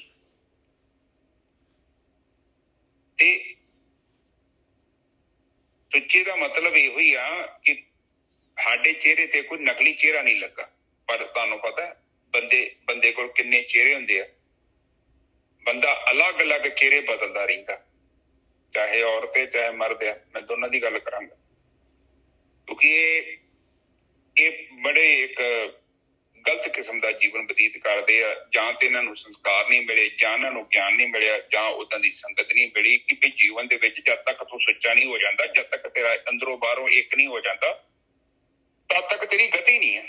ਤੂੰ ਲੰਘ ਨਹੀਂ ਸਕਦਾ ਭਵ ਸਾਗਰ ਤੋਂ, 1 ਇੰਚ ਨਹੀਂ ਲੰਘੋਗੇ, ਗਰੰਟੀ ਹੈ। ਉੱਥੇ ਟੈਂ ਕਿਸ਼ਤੀ ਤੁਸੀਂ ਪਾਣੀ 'ਚ ਤਾਰੀ ਨਾਲ ਹੀ ਬਹਿ ਜਾਣੀ। ਉੱਥੇ ਇਹ ਕਿਸ਼ਤੀ ਦੇ ਵਿੱਚ ਜਦ ਤੱਕ ਛੇਕ ਹੈਗੇ ਨੇ ਕਾਮ, ਕ੍ਰੋਧ, ਲੋਭ, ਮੋਹ, ਹੰਕਾਰ ਦੇ, ਤੁਸੀਂ ਭਵ ਸਾਗਰ ਤੋਂ ਪਾਰ ਨਹੀਂ ਲੰਘ ਸਕਦੇ। ਇਹ ਲਿਖਿਆ ਹੈ ਗ੍ਰੰਥਾਂ ਦੇ ਵਿੱਚ। ਕੇਵਲ ਉਹ ਲੰਘੂਗਾ ਜਿੰਨੇ ਛੇਕਾਂ ਨੂੰ ਬੰਦ ਕਰ ਲਿਆ। ਤੇ ਬੰਦ ਕਿੱਦਾਂ ਹੋਣਗੇ ਛੇਕ ਹੈ ਜੀ? ਉਹ ਕਹਿੰਦੇ ਆ ਤੁਕ 'ਚ ਲਿਖਿਆ, ਸੁੱਚੇ ਇਹੀ ਨਾ ਆਖੀਏ, ਸੁੱਚੇ ਇਹ ਲੱਕ ਆਪਣਾ ਸਰੀਰ ਧੋਈ ਜਾਂਦੇ ਆ। ਕਹਿੰਦੇ ਸੁੱਚੇ ਉਹ ਆ, ਸੁੱਚੇ ਸਹੀ ਨਾਨਕਾ ਜਿਨ ਮਨ ਵਸਿਆ ਸੋਈ। ਸੁੱਚੇ ਇਹ ਨਾ ਆਖੀਏ ਬਹਿਣ ਜੇ ਪਿੰਡਾ ਧੋਏ। ਬਿਲਕੁਲ ਕਹਿੰਦੇ ਉਹ ਨਹੀਂ ਹੈਗੇ ਭਾਈ, ਜਿਨ੍ਹਾਂ ਦੇ ਮਨ 'ਚ ਵਸ ਗਿਆ ਆ ਪਰਮਾਤਮਾ, ਉਹ ਸੁੱਚੇ ਆ ਭਾਈ। ਜਿਹੜੇ ਧਿਆਨ ਦੇ ਵਿੱਚ ਜਾਂਦੇ ਆ ਉਹ ਸੁੱਚੇ ਹੁੰਦੇ, ਜਿਨ੍ਹਾਂ ਦੇ ਮਨ 'ਚ ਸੁੱਚਮ ਆ ਗਈ, ਜਿਹੜੇ ਅੰਦਰੋਂ ਸੁੱਚੇ ਹੋ ਗਏ ਆ। ਬਾਹਰੋਂ ਸੁੱਚੇ ਜਿਹੜੇ ਦਿਖਾਈ ਦਿੰਦੇ ਉਹ ਕਹਿੰਦੇ ਡੁਪਲੀਕੇਟ ਨੇ, ਨਕਲੀ ਨੇ। ਠੀਕ ਹੈ ਜੀ, ਹਾਂਜੀ ਅੱਗੇ ਚਲੋ ਨਿਜਰ ਸਾਹਿਬ। ਅੱਗੇ ਪੌੜੀ ਆ ਗਈ ਜੀ। ਹੁਣ ਦੇਖੋ ਇਹ ਜਿਹੜੇ ਹੈਗੇ 2 ਸ਼ਲੋਕ ਲਗਾਏ ਆ। ਇੱਕ ਜਿਹੜਾ ਹੈਗਾ ਉਹ ਜਿਹੜਾ ਹੈਗਾ ਦਾਨ ਕਰਨ ਦਾ, ਜਿਹੜਾ ਠੱਗੀ ਮਾਰ ਕੇ। ਦੂਜਾ ਜਿਹੜਾ ਹੈਗਾ ਆਹ ਸੁੱਚਮ ਜਿਹੜੀ ਹੈਗੀ, ਆਹ ਜਿਹੜੇ ਹੈਗੇ ਸਰੀਰ ਦੇ ਨਾਲ ਜਿਹੜਾ ਜੋ ਨੈਚੁਰਲ ਪ੍ਰੋਸੈਸ ਹੈਗੀ ਉਹਦੇ ਬਾਰੇ ਗਿਆਨ ਦਿੱਤਾ। ਤੇ ਉਹਦੇ ਬਾਅਦ ਆਹ ਪੌੜੀ ਲਗਾਈ ਹੈ। ਪੌੜੀ ਤੁਰੇ ਪਲਾਣੇ ਪਾਉਣ ਵੇਗ, ਹਰ ਰੰਗੀ ਹਰਮ ਸਵਾਰਿਆ। ਕਹਿੰਦੇ ਤੂੰ ਪਾਉਣ ਦੇ ਵੇਗ ਦੇ ਨਾਲ ਦੇਖ ਤੇਰਾ ਮਨ ਤੁਰਦਾ ਹੈ, ਔਰ ਤੇਰੇ ਜਿਹੜੇ ਹੈਗੇ ਘੋੜੇ ਐਸੇ ਰੱਖੇ ਹੋਏ ਆ। ਤੂੰ ਤੁਰੇ ਕਹਿੰਦੇ ਆ ਘੋੜੇ, ਭਲਾਣੇ ਕਹਿੰਦੇ ਆ ਤੁਰਨ ਵਾਲੇ ਜਿਹੜੇ ਘੋੜੇ, ਹਵਾ ਦੀ ਰਫ਼ਤਾਰ ਦੇ ਘੋੜੇ ਹੈਗੇ ਤੇਰੇ ਕੋਲ, ਔਰ ਤੇਰਾ ਮਨ ਤਾਂ ਇਹਨਾਂ ਤੋਂ ਵੀ ਤੇਜ਼ ਤੁਰਦਾ ਹੈ। ਤੁਰੇ ਪਲਾਣੇ ਪਾਉਣ ਵੇਗ, ਹਰ ਰੰਗੀ ਹਰਮ ਸਵਾਰਿਆ। ਅਨੇਕਾਂ ਤਰ੍ਹਾਂ ਦੇ ਨਾਲ ਤੂੰ ਆਪਣਾ ਜਿਹੜਾ ਹੈਗਾ ਕਾਮ ਦੀ ਪੂਰਤੀ ਕਰਨ ਦੇ ਵਾਸਤੇ ਜਿਹੜਾ ਹੈਗਾ ਤਰ੍ਹਾਂ ਦੇ ਜਿਹੜੇ ਹੈਗੇ ਆ ਜਿਹੜੇ ਹੈਗੇ ਸਾਧਨ ਅਪਣਾਉਣਾ ਹੈ। ਕੋਠੇ ਮੰਡਪ ਮਾੜੀਆਂ ਲਾਏ ਬੈਠੇ ਕਰ ਪਸਾਰਿਆ। ਔਰ ਕਿੰਨਾ ਖਲਾਰਾ ਕੀਤਾ ਹੋਇਆ, ਇੰਨੇ ਜਿਹੜੇ ਹੈਗੇ ਮਹਿਲ ਬਣਾਏ ਹੋਏ ਆ, ਮੰਡਪ ਮਾੜੀਆਂ ਕਹਿੰਦੇ ਆ ਜਿਹੜੀ ਹੈਗੀ ਜਿਹੜਾ ਘਰ ਮਹਿਲ ਕਹਿੰਦੇ ਸਾਰੇ ਦੇ ਸਾਰੇ ਪੂਰਾ ਪਸਾਰਾ ਕੀਤਾ ਹੋਇਆ ਹੈ। ਔਰ ਤੂੰ ਇਸ ਤਰ੍ਹਾਂ ਲੱਗਦਾ ਹੈ ਜਿਵੇਂ ਕਿ ਤੂੰ ਜਿਹੜਾ ਹੈਗਾ ਤੇਰਾ ਪਰਮਾਨੈਂਟ ਤੇਰੀ ਜਗ੍ਹਾ ਹੈਗੀ, ਤੂੰ ਇੱਥੋਂ ਹਿੱਲਣਾ ਹੀ ਨਹੀਂ ਹੈਗਾ। ਕੋਠੇ ਮੰਡਪ ਮਾੜੀਆਂ ਲਾਏ ਬੈਠੇ ਕਰ ਪਸਾਰਿਆ, ਚੀਜ਼ ਕਰਨ ਮਨ ਭਾਵਦੇ ਹਰ ਬੁੱਝਣ ਨਾਹੀ ਹਾਰਿਆ। ਔਰ ਮਨ ਦੀ ਭਾਵਨੀ, ਜੋ ਮਨ ਦੇ ਵਿੱਚ ਵਿਚਾਰ ਆਇਆ, ਜੋ ਮਨ ਦੇ ਵਿੱਚ ਜਿਹੜੀ ਚੀਜ਼ ਖਾਣੀ ਹੈ, ਜਿਹੜੀ ਚੀਜ਼ ਪੀਣੀ ਹੈ, ਜਿਹੜੀ ਚੀਜ਼ ਭੋਗਣੀ ਹੈਗੀ, ਜਿੱਥੇ ਜਾਣਾ ਹੈਗਾ, ਜੋ ਸੁਣਨਾ ਹੈਗਾ, ਸਾਰਾ ਦਾ ਸਾਰਾ ਆਪਣੇ ਉਹਦੇ ਹਿਸਾਬ ਦੇ ਨਾਲ ਮਨ ਭਾਵ ਦੀ ਚੀਜ਼, ਮਨ ਭਾਵ ਦਾ ਸ਼ੌਕ ਪੂਰਾ ਕਰ ਰਹੇ ਹੈ। ਪਰ ਪਰਮਾਤਮਾ ਨੂੰ ਨਹੀਂ ਬੁੱਝ ਰਹੇ। ਮਾਲਕ ਪਰਮਾਤਮਾ ਉਹਨਾਂ ਦੇ ਜੀਵਨ 'ਚ ਨਹੀਂ ਹੈਗਾ। ਆਤਮਾ ਜਿਹੜੀ ਹੈਗੀ ਉਹਦੇ ਬਾਰੇ ਕੋਈ ਗਿਆਨ ਨਹੀਂ ਹੈਗਾ। ਬਈ ਮੈਂ ਕੌਣ ਹੈਗਾ, ਮੈਂ ਸਰੀਰ ਨਹੀਂ ਹੈਗਾ, ਇਹ ਸਰੀਰ ਚਲੇ ਜਾਣਾ ਹੈਗਾ, ਇਹ ਸਵਾਸ ਜਿਹੜੇ ਹੈਗੇ ਲਿਮਟਿਡ ਹੈਗੇ, ਨਹੀਂ ਗਿਆਨ ਹੈਗਾ। ਕਰ ਫਰਮਾਇਸ਼ ਖਾਇਆ ਵੇਖ ਮਹਿਲਤ ਮਰਨ ਵਿਸਾਰਿਆ। ਕਹਿੰਦੇ ਬੜਾ ਜਿਹੜਾ ਫਰਮਾਇਸ਼ ਕਰ ਕਰਕੇ ਚੇਚਾ ਜਿਹੜਾ ਹੈਗਾ ਪੂਰਾ ਜਿਹੜਾ ਹੈਗਾ ਵੀ ਅੱਜ ਜੀ ਆਹ ਬਣਨਾ ਹੈ, ਅੱਜ ਆਹ ਲਿਆਉਣਾ ਜੀ, ਅੱਜ ਤਾਂ ਅਸੀਂ ਖਾਣਾ ਹੀ ਨਹੀਂ ਹੈ, ਅੱਜ ਬਾਹਰੋਂ ਲੈ ਕੇ ਆਉਣਾ, ਅੱਜ ਤਾਂ ਆਲੂ ਦੇ ਪਰੌਠੇ ਚੱਲਣਗੇ, ਅੱਜ ਪੀਜ਼ਾ ਮੰਗਾਓ ਜੀ, ਅੱਜ ਫਲਾਨਾ ਕਰੋ, ਆਹ ਚੀਜ਼ਾਂ ਚੱਲਦੀਆਂ ਹੈ ਭਾਈ। ਕਰ ਫਰਮਾਇਸ਼ ਖਾਇਆ ਵੇਖ ਮਹਿਲਤ ਮਰਨ ਵਿਸਾਰਿਆ। ਆਹ ਮਹਿਲ ਮਾੜੀਆਂ ਜਿਹੜੇ ਸਾਧਨ ਜਿਹੜੇ ਸਾਰੇ ਦੇਖ ਕੇ ਤੇ ਮਰਨਾ ਭੁੱਲ ਹੀ ਗਿਆ ਹੈਗਾ। ਇਹ ਸਰੀਰ ਜਿਹੜਾ ਹੈਗਾ ਇਹਨੂੰ ਜਿਹਨੂੰ ਖਿਲਾਫ ਪਰਾ ਰਿਹਾ ਆ, ਇਹ ਸਿਰਫ ਜਿਹੜਾ ਹੈਗਾ ਇਹਨੇ ਤੁਰ ਜਾਣਾ ਆ, ਇਹਨੂੰ ਤਾਂ ਸਾੜ ਦੇਣਾ ਹੈ। ਜਰ ਆਈ ਜੋਬ ਨੇ ਹਾਰਿਆ। ਕਹਿੰਦੇ ਭਾਈ ਦੇਖ ਬੁਢੇਪਾ ਆ ਰਿਹਾ ਆ, ਔਰ ਜਿਹੜੀ ਜਵਾਨੀ ਨਾਲ ਤੂੰ ਮਾਣ ਰਿਹਾ, ਇਹ ਜਵਾਨੀ ਤੈਨੂੰ ਜਿਹੜੀ ਹੈਗੀ ਲੁੱਟ ਕੇ ਲੈ ਕੇ ਜਾ ਰਹੀ ਹੈ ਪਿਆਰਿਆ। ਇਹ ਜਵਾਨੀ ਤੈਨੂੰ ਲੁੱਟ ਰਹੀ ਆ, ਇਹਦੇ ਦੁਆਰਾ ਹੀ ਹਾਰ ਰਿਹਾ ਹੈ ਤੂੰ। ਆਹ ਜੀਵਨ ਜਿਹੜਾ ਹੈਗਾ ਹੀਰੇ ਜੈਸਾ ਜਨਮ ਹੈ, ਕੌਡੀ ਬਦਲੇ ਜਾਏ। ਇਹ ਜਵਾਨੀ, ਇਹ ਸਵਾਦ, ਇਹ ਚੋਗਾ, ਇਸੇ ਦੇ ਨਾਲ ਤੂੰ ਹਾਰ ਰਿਹਾ ਹੈ। ਆਹੀ ਹਥਿਆਰ ਹੈਗਾ ਮਾਇਆ ਦੇ ਕੋਲ, ਇਸੇ ਦੇ ਨਾਲ ਤੈਨੂੰ ਠੱਗ ਰਹੀ ਹੈ। ਹਾਂਜੀ ਵੀਰ ਜੀ। ਹਾਂਜੀ ਠੀਕ ਹੈ ਜੀ। ਸਾਧ ਸੰਗਤ ਜੀ ਨਿਜ ਮਾਈਕ ਹੀ ਕਰਕੇ ਬੰਦ। ਠੀਕ, ਥੈਂਕ ਯੂ। ਦੇਖੋ ਮਨੁੱਖ ਦੇ ਜੀਵਨ 'ਚ ਨਾ 4 ਕਿਸਮ ਦੀਆਂ ਵਾਸਨਾਵਾਂ ਹੁੰਦੀਆਂ ਨੇ। ਇੱਕ ਹੁੰਦਾ ਦੇਹ ਸ਼ਿੰਗਾਰ। ਹੁਣ ਤੁਸੀਂ ਵੇਖ ਹੀ ਲਓ ਕਿੱਦਾਂ ਦੁਨੀਆ ਲੱਗੀ ਹੋਈ ਹੈ। ਹਰ ਕੋਈ ਚਾਹੁੰਦਾ ਮੈਂ ਸੋਹਣਾ ਲੱਗਾ, ਵਧੀਆ ਬੂਟ, ਵਧੀਆ ਕੱਪੜੇ। ਉਹ ਲੈਣੇ ਮਾੜੀ ਚੀਜ਼ ਨਹੀਂ ਆ, ਪਰ ਜੇਕਰ ਅਸੀਂ ਆਪਣੇ ਜੀਵਨ ਦਾ ਭਾਵ ਤੁਸੀਂ ਸਾਰੇ ਦਿਨ 'ਚ ਤੁਸੀਂ ਕਿੰਨਾ ਟਾਈਮ ਉੱਥੇ ਇਨਵੈਸਟ ਕਰਤਾ, ਠੀਕ ਹੈ। ਕਈ ਲੋਕ ਵੇਖ ਲਓ ਕਰਦੇ ਹੀ ਹਨ। ਇਸੇ ਤਰ੍ਹਾਂ ਇਹ ਤੁਹਾਡਾ ਘਰ-ਬਾਰ, ਤੁਹਾਡੇ ਪਦਾਰਥ, ਘਰ ਨੂੰ ਵੀ ਸ਼ਿੰਗਾਰਦੇ ਆ, ਉਸੇ ਤਰ੍ਹਾਂ ਤਨ ਨੂੰ ਸ਼ਿੰਗਾਰਦੇ ਲੋਕ। ਕਿੰਨਾ ਟਾਈਮ ਲਾਉਂਦੇ, ਕਿੰਨਾ ਖਰਚਾ ਕਰਦਾ ਬੰਦਾ। ਇੱਕ ਇਹ ਵਾਸਨਾ ਜੇ, ਇਹਨੂੰ ਕਹਿੰਦੇ ਨੇ ਦੇਹ ਸ਼ਿੰਗਾਰ, ਠੀਕ ਹੈ। ਇਹਦੇ ਵਿੱਚ ਕੀ ਕਰਦਾ ਕਿ ਬੰਦੇ ਦਾ ਜਿਹੜਾ ਕੋਈ ਮੇਨ ਜਿਹੜਾ ਮੋਟੋ ਹੁੰਦਾ ਨਾ, ਉਹ ਚਾਹੁੰਦਾ ਕਿ ਦੂਜੇ ਬੰਦੇ ਮੇਰੇ ਤੋਂ ਪ੍ਰਭਾਵਿਤ ਹੋਣ, ਮੈਨੂੰ ਵੇਖਣ, ਅਟਰੈਕਸ਼ਨ। ਇਹ ਆ ਕਹਿਣ ਤੋਂ ਭਾਵ ਕਿ ਜੇ ਘਰ ਵੀ ਬਣਾਉਂਦਾ ਤੇ ਉਹ ਚਾਹੁੰਦਾ ਕਿ ਲੋਕ ਮਹਿਸੂਸ ਕਰਨ ਕਿ ਇਹ ਬੰਦਾ ਬਹੁਤ ਸਪੈਸ਼ਲ ਹੈ। ਕਿਸੇ ਹੋਰ ਰੂਪ 'ਚ ਵੀ ਲਾ ਲਓ, ਫਿਜ਼ੀਕਲੀ ਲਾ ਲਓ, ਉਹ ਬੰਦੇ ਦੀ ਕੋਸ਼ਿਸ਼ ਇਹ ਹੁੰਦੀ ਹੈ ਕਿ ਮੈਂ ਲੋਕਾਂ ਨੂੰ ਪ੍ਰਭਾਵਿਤ ਕਰਾਂ, ਠੀਕ ਹੈ ਜੀ। ਇਹਨੂੰ ਰੂਪ ਸ਼ਿੰਗਾਰ ਕਿਹਾ ਗਿਆ। ਹੁਣ ਉਸ ਤੋਂ ਬਾਅਦ ਖਾਣ ਪੀਣ ਵੀ ਇੱਕ ਸ਼ਿੰਗਾਰ ਹੈ। ਹੁਣ ਇਹਦੇ ਵਿੱਚ ਵੀ ਨਿੱਜਰ ਸਾਹਿਬ ਨੇ ਗੱਲ ਕਰਨ ਦੇ ਸੀ ਕਿ ਇਹ ਜ਼ੁਬਾਨ ਆ, ਇਹਦੇ ਵਿੱਚ ਰਸ ਹੈ।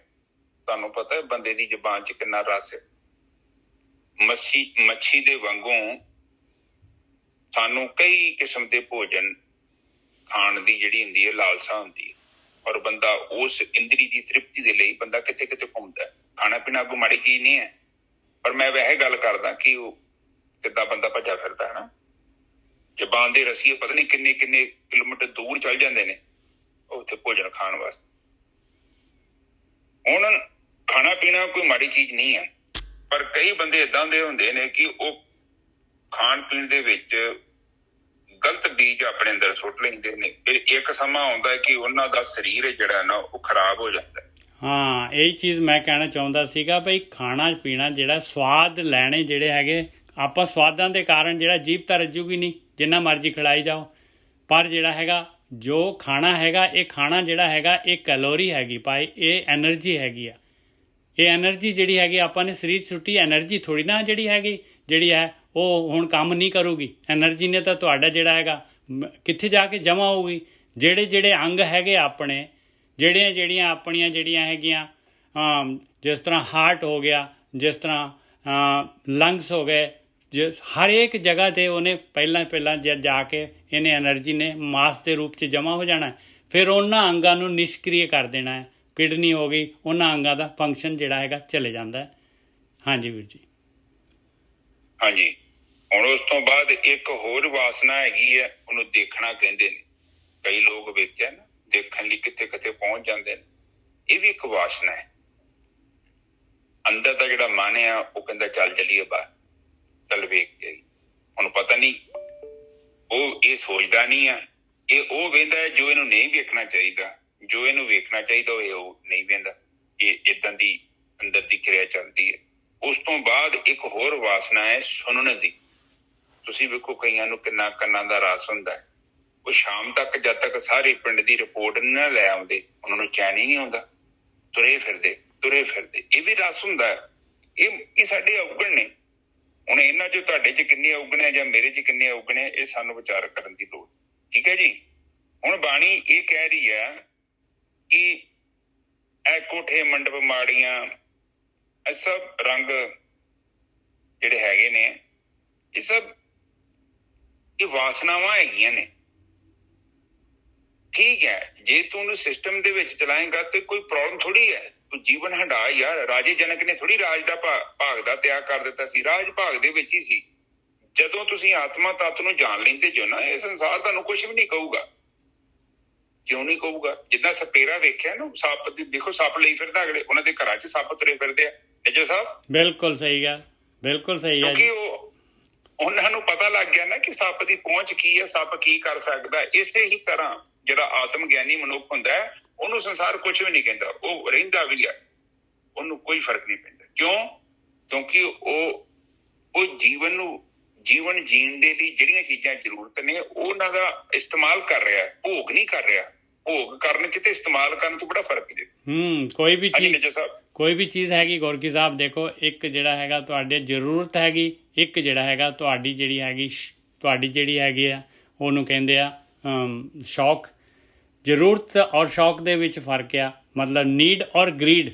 ਇੱਕ ਜਿਹੜਾ ਹੈ ਤੁਹਾਡਾ ਲਾਲਚ ਹੈਗਾ, ਇੱਕ ਖਾਣ ਦਾ ਲਾਲਚ ਹੈ, ਜ਼ੁਬਾਨ ਦਾ ਚਸਕਾ ਹੈਗਾ, ਅਤੇ ਦੂਸਰਾ ਤੁਹਾਡੀ ਜ਼ਰੂਰਤ ਹੈ। ਜ਼ਰੂਰਤ ਜਿੰਨੀ ਹੈ ਉਹਦੀ ਪੂਰਤੀ ਕਰ ਲਓ ਭਾਈ। ਜਿਹੜਾ ਹੈਗਾ ਗਰੀਡ ਜਿਹੜੀ ਹੈਗੀ ਆ, ਜਿਹੜਾ ਇਹ ਆਪਾਂ ਰਸ ਦੇ ਵਾਸਤੇ ਜਿਹੜਾ ਕਰੀ ਜਾਵਾਂਗੇ, ਫਿਰ ਤਾਂ ਭਾਈ ਉਹਨੇ ਤਾਂ ਜਿਹੜਾ ਹੈਗਾ ਆਪਾਂ ਨੂੰ ਰੋਗੀ ਕਰਨਾ ਹੀ ਕਰਨਾ ਹੈ। ਹਾਂਜੀ, ਆ ਵੇਖੋ ਤੁਕ 'ਚ ਲਿਖਿਆ, ਚੀਜ਼ ਕਰਨੀ ਮਨ ਭਾਵਦੇ, ਹਰ ਬੂਝਣ ਨਹੀਂ ਹਾਰਿਆ। ਕੀ ਕਰਦੇ ਆ? ਉਹ ਭੋਗਾਂ ਦੇ ਵਿੱਚ ਹੀ ਜੀਵਨ ਬਤੀਤ ਕਰਦੇ ਆ। ਮਨ ਨੂੰ ਪਰਮਾਤਮਾ ਨੂੰ ਲੱਭਦੇ ਨਹੀਂ, ਆਤਮਾ ਦੀ ਖੋਜ ਹੀ ਨਹੀਂ ਕਰਦੇ। ਫਿਰ ਕੀ ਹੁੰਦਾ ਹੈ?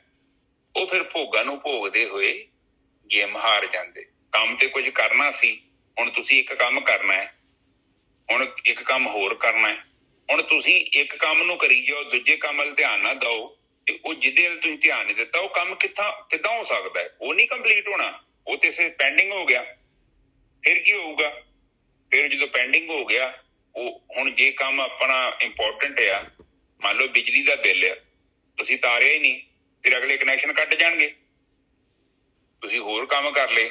ਇਸੇ ਤਰ੍ਹਾਂ ਜਿਹੜਾ ਜੀਵਨ ਹੈ, ਜੀਵਨ ਦੇ ਵਿੱਚ ਜਿਹੜਾ ਆਤਮਾ ਹੈ, ਉਹਨੂੰ ਜਾਣਨਾ ਜਿਹੜਾ ਹੈ ਉਹ ਮਨੁੱਖਾ ਸਰੀਰ ਦੇ ਵਿੱਚ ਹੀ ਕੇਵਲ ਪੋਸੀਬਲ ਹੈ। ਹੋਰ ਕੋਈ ਤਰੀਕਾ ਨਹੀਂ ਹੈਗਾ। ਕਿਉਂਕਿ ਦੂਜੀਆਂ ਜੂਨੀਆਂ ਵੇਖੋ ਨਾ ਤੁਹਾਡੇ ਸਾਹਮਣੇ, ਉਹਨਾਂ ਕੋਲ ਉਸ ਲੈਵਲ ਦੀ ਬੁੱਧੀ ਜਾਂ ਉਸ ਲੈਵਲ ਦੀ ਫੈਸਿਲਿਟੀ ਥੋੜੀ ਹੈਗੀ ਹੈ। ਇਕੱਲਾ ਮਨੁੱਖ ਕੋਈ ਫੈਸਿਲਿਟੀ ਹੈਗੀ ਹੈ? ਤੇ ਮਨੁੱਖ ਉਹ ਕੀ ਕਰ ਰਿਹਾ ਕਿ ਜਿਹੜੀਆਂ ਸਰੀਰ ਦੀਆਂ ਜ਼ਰੂਰਤਾਂ ਨੇ, ਇਹ ਉਹਨਾਂ ਦੇ ਪਿੱਛੇ ਭੱਜ ਰਿਹਾ, ਕਿਉਂਕਿ ਮਾਇਆ ਹੈਗੀ ਹੈ ਨਾ।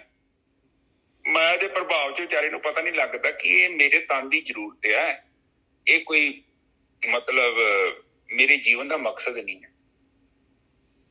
ਪਰ ਜਦੋਂ ਆਪਾਂ ਇਹ ਨਹੀਂ ਸੋਚਦੇ, ਫਿਰ ਜੀਵਨ ਤਾਂ ਵੇਸਟ ਹੋ ਜਾਂਦਾ ਹੈ। ਫਿਰ ਕੀ ਹੁੰਦਾ?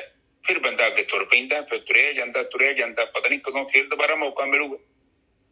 ਹੁਣ ਜਿਨ੍ਹਾਂ ਦੀ ਗੱਡੀ ਨੂੰ ਧੱਕਾ ਲਾਇਆ ਵਾ, ਉਹ ਗੱਡੀ ਉਨੀ ਰਿੜ ਜਾਣੀ ਹੈ। ਤੇ ਅਗਲੇ ਬੰਨੇ ਬੋਲੋ ਨਿੱਜਰ ਸਾਹਿਬ ਲਾਸਟ ਤੋਂ ਅੱਗੇ ਜਿਹੜਾ ਹੈਗਾ ਕਹਿ ਰਹੇ ਕਿ ਭਾਈ ਦੇਖ ਤੂੰ ਜਿਹੜਾ ਹੈਗਾ ਇਹ ਸਵਾਦਾਂ ਦੇ ਵਿੱਚ, ਇਹ ਪਦਾਰਥਾਂ ਦੇ ਵਿੱਚ, ਇਹ ਭੋਗਾਂ ਦੇ ਵਿੱਚ ਤੂੰ ਜਿਹੜਾ ਹੈਗਾ ਭੁੱਲ ਜਾਣਾ ਹੈ ਪਿਆਰਿਆ ਕਿ ਮੈਂ ਮਰਨਾ ਵੀ ਹੈਗਾ। ਬਸ ਇੱਥੇ ਪ੍ਰੋਬਲਮ ਆ ਜਾਣੀ ਆ। ਅਤੇ ਤੇਰਾ ਜਿਹੜਾ ਤੈਨੂੰ ਇੰਨਾ ਵੀ ਇਹ ਵੀ ਭੁੱਲ ਜਾਣਾ ਹੈ ਕਿ ਤੂੰ ਜਿਹੜਾ ਹੈਗਾ ਬੁੱਢਾ ਵੀ ਹੋ ਰਿਹਾ, ਤੇਰਾ ਸਰੀਰ ਜਿਹੜਾ ਹੈਗਾ ਇਹ ਜਿਹੜਾ ਹੈਗਾ ਕਮਜ਼ੋਰ ਵੀ ਹੋ ਰਿਹਾ। ਬਸ ਕਰ ਫਰਮਾਇਸ਼ ਖਾਇਆ ਵੇਖ ਮਹਿਲਤ, ਮਰਨ ਵਿਸਾਰਿਆ, ਜਰ ਆਈ ਜੋ ਬਨੇ ਹਾਰਿਆ। ਬਸ ਭੋਗਾਂ ਦੇ ਵਿੱਚ, ਜਵਾਨੀ ਦੇ ਵਿੱਚ, ਭੋਗ ਵਿਲਾਸ ਦੇ ਵਿੱਚ ਤੂੰ ਜਿਹੜਾ ਹੈਗਾ ਆਪਣਾ ਇਹ ਜਿਹੜਾ ਹੈਗਾ ਹੀਰੇ ਜੈਸਾ ਜਨਮ ਹੈ, ਕੌਡੀ ਬਦਲੇ ਜਾਏ, ਇਹਨੂੰ ਗਵਾ ਦਿੱਤਾ ਭਾਈ। ਹਾਂਜੀ ਵੀਰ ਜੀ।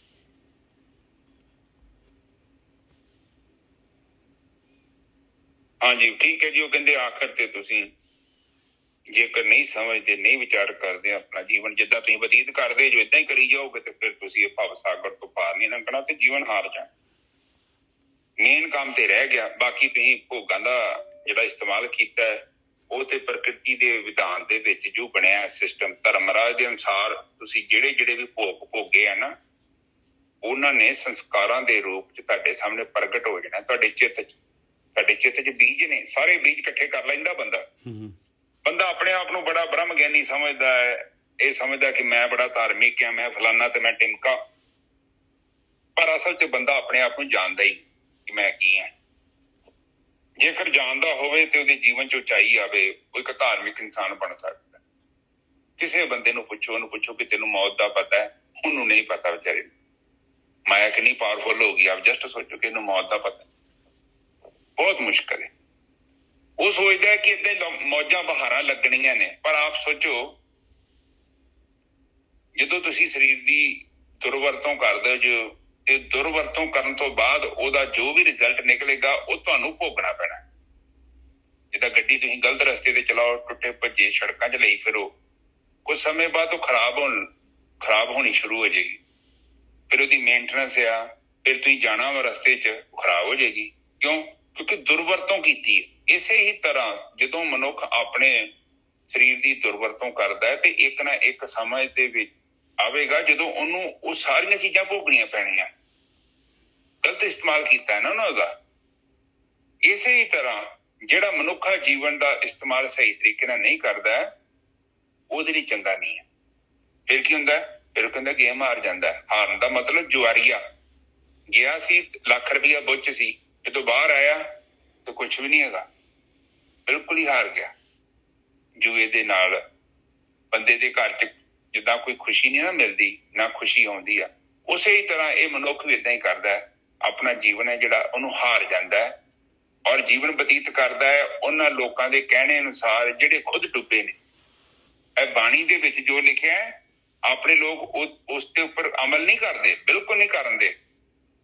ਕੇਵਲ ਉਹ ਜਿਹੜੇ ਕਰਮਕਾਂਡ ਜਿਹੜੇ ਸਮਝਾ ਦਿੱਤੇ ਗਏ ਨੇ ਕਿ ਇੰਨੇ ਬਾਣੀ ਦੇ ਪਾਠ ਕਰਨੇ ਆ, ਸਵੇਰੇ ਉੱਠਣਾ ਹੈ, ਇਹ ਸਰੀਰ ਦੇ ਅੰਗਾਂ ਉੱਪਰ ਆਹ ਚੀਜ਼ ਦਾ ਧਾਰਨ ਕਰਨਾ ਹੈ, ਬਸ। ਜੀਵਨ ਉੱਚਾ ਕਰਨਾ ਨਹੀਂ ਕਰਨਾ ਉਹਦੇ ਬਾਰੇ ਕੋਈ ਵੀ ਨਹੀਂ ਗੱਲ ਕਰ ਰਿਹਾ। ਔਰ ਫਿਰ ਕੀ ਹੋਊਗਾ?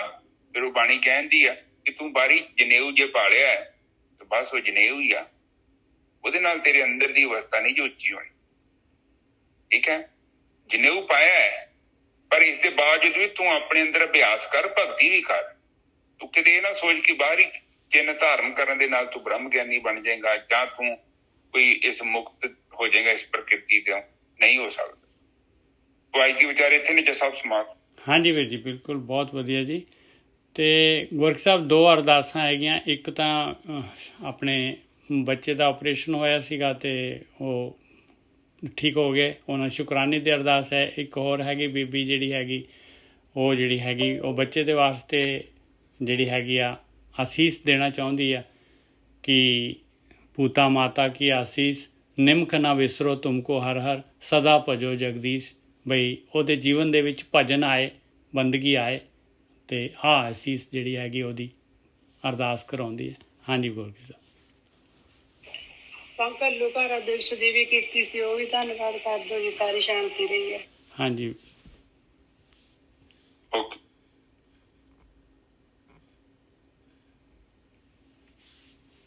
ਏਕ ਓਂਕਾਰ ਸਤਨਾਮ ਕਰਤਾ ਪੁਰਖ ਨਿਰਭਉ निर्वैर अकाल मूर्त अजूनी सैभं गुर प्रसाद। ਇਹ ਮੇਰੇ ਪਿਤਾ ਗਰੀਬ ਨਵਾਜ਼, ਅਸੀਂ ਆਪ ਜੀ ਦੇ ਬਹੁਤ ਧੰਨਵਾਦੀ ਹਾਂ। ਆਪ ਜੀ ਜੋ ਸਾਨੂੰ ਇਹ ਸੰਗਤ ਬਖਸ਼ ਰਹੇ, ਜੋ ਸਾਡੇ 'ਚ ਇੰਨੀ ਕੁਆਲਿਟੀ ਨਹੀਂ ਹੈ, ਇਹ ਗੱਲ ਤੇ ਸਾਨੂੰ ਚੰਗੀ ਤਰ੍ਹਾਂ ਪਤਾ ਹੈ। ਫਿਰ ਵੀ ਅਸੀਂ ਆਪ ਜੀ ਦਾ ਬਹੁਤ ਧੰਨਵਾਦੀ ਹਾਂ, ਜੋ ਸਾਡੇ ਇਸ ਜੀਵਨ ਦੇ ਵਿੱਚੋਂ ਕੁਝ ਪਲ ਤੁਸੀਂ ਆਪਣੇ ਚਰਨਾਂ 'ਚ ਲਾਉਂਦੇ। ਮੇਰੇ ਪਿਤਾ ਬਾਣੀ ਪੜ੍ਹੀ ਦਾ, ਬਾਣੀ ਸੁਣੀ ਦਾ, ਬਾਣੀ ਦਾ ਵਿਚਾਰ ਕੀਤਾ, ਸੰਗਤਾਂ ਦੇ ਹਿਰਦੇ 'ਚ ਵਸਾਉਣਾ, ਸਾਨੂੰ ਸਮੱਤ ਬਖਸ਼ਣੀ, ਸਾਨੂੰ ਬੁਰੇ ਕੰਮ ਤੋਂ ਰੋਕਣਾ। ਮੇਰੇ ਪਿਤਾ ਇਹ ਅਰਦਾਸ ਕਰਦੇ ਹਨ ਤਾਂ ਜੋ ਅਸੀਂ ਇਸ ਜੀਵਨ ਦੇ ਵਿੱਚ ਜੋ ਸਾਨੂੰ ਸਵਾਲ ਪਾਇਆ ਗਿਆ ਉਸਨੂੰ ਚੰਗੇ ਤਰੀਕੇ ਨਾਲ ਹੀ ਹੱਲ ਕਰੀਏ। ਮੇਰੇ ਪਿਤਾ, ਤੁਹਾਡੇ ਆਸ਼ੀਰਵਾਦ ਤੋਂ ਬਿਨਾਂ ਇਹ ਕਾਰਜ ਨਹੀਂ ਜੋ ਪੂਰਾ ਹੋ ਸਕਦਾ। ਇਹ ਗੱਲ ਸਾਨੂੰ ਪਤਾ ਹੈ ਮੇਰੇ ਪਿਤਾ, ਸਾਨੂੰ ਪਤਾ ਨਹੀਂ ਸੀ ਪਰ ਹੁਣ ਪਤਾ ਲੱਗ। ਇੱਕ ਆਪੇ ਮਿਹਰ ਕਰੋ। ਮੇਰੇ ਪਿਤਾ ਇੱਕ ਅਰਦਾਸ ਆਈ ਹੈ, ਇੱਕ ਤੇ ਮਾਤਾ ਜੀ ਕਹਿੰਦੇ ਨੇ ਕਿ ਉਹਨਾਂ ਦੇ ਜੀਵਨ 'ਚ ਪਰਮਾਤਮਾ ਦਾ ਨਾਮ ਆਵੇ, ਭਗਤੀ ਆਵੇ, ਉਹ ਜੀਵਨ ਨੂੰ ਸਹੀ ਤਰੀਕੇ ਨਾਲ ਬਤੀਤ ਕਰ। ਮੇਰੇ ਪਿਤਾ ਇੱਕ ਹੋਰ ਅਰਦਾਸ ਆਈ ਹੈ ਬੱਚੇ ਦੀ, ਉਹ ਕਹਿੰਦੇ ਨੇ ਬੱਚੇ ਦੀ ਤੰਦਰੁਸਤੀ ਦੇ ਲਈ ਉਹ ਸ਼ੁਕਰਾਨੇ ਦੀ ਅਰਦਾਸ ਕਰਦੇ ਪਏ। ਤਾਂ ਪਰਮਾਤਮਾ ਤੇਰੀ ਵਡਿਆਈ ਹੈ, ਤੁਸੀਂ ਆਪ ਹੀ ਤੇ ਦੇਣ ਵਾਲੇ ਜੋ। ਇੱਕ ਮੇਰੇ ਪਿਤਾ ਹੋਰ ਅਰਦਾਸ ਹੈ, ਇੱਕ ਸਾਧਕ ਨੇ, ਉਹ ਕਹਿੰਦੇ ਨੇ ਕਿ 5 ਔਗਣਾਂ 'ਚੋਂ ਇੱਕ ਔਗਣ ਉਹਨਾਂ ਨੂੰ ਬਹੁਤ ਪਰੇਸ਼ਾਨ ਕਰਦੇ। ਆਪ ਮਿਹਰ ਕਰੋ, ਆਪ ਜਾਨੀ ਜਾਣ ਜੋ ਉਸ ਔਗਣ ਤੋਂ ਉਹਨਾਂ ਨੂੰ ਮੁਕਤ ਕਰੋ, ਤਾਂ ਜੋ ਅਧਿਆਤਮਿਕ ਜਿਹੜਾ ਜੀਵਨ ਉਹਨਾਂ ਸ਼ੁਰੂ ਕੀਤਾ ਹੈ ਉਹਨੂੰ ਸਫਲਤਾ ਦੇ ਨਾਲ ਪੂਰਾ ਕਰ ਸਕਣ। ਮੇਰੇ ਮਨ ਵਾਹਿਗੁਰੂ ਜੀ ਕਾ ਖਾਲਸਾ, ਵਾਹਿਗੁਰੂ ਜੀ ਕੀ ਫਤਿਹ। ਵਾਹਿਗੁਰੂ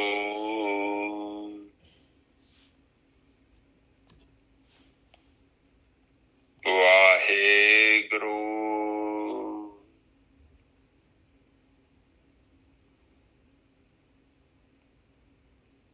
ਵਾਹਿਗੁਰੂ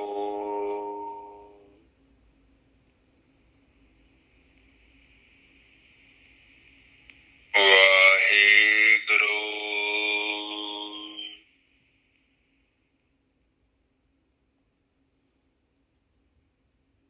ਵਾਹਿਗੁਰੂ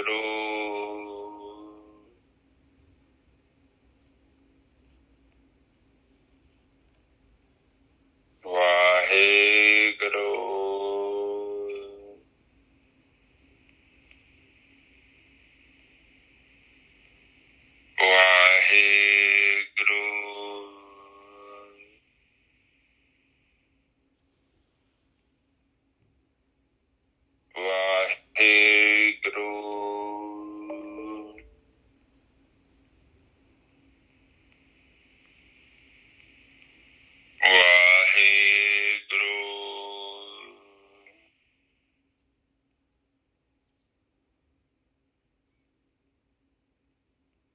ਵਾਹਿਗੁਰੂ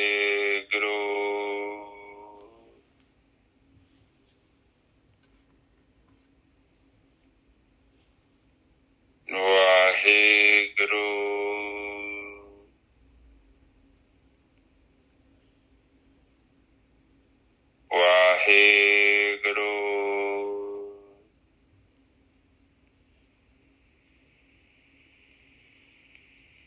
ਵਾਹਿਗੁਰੂ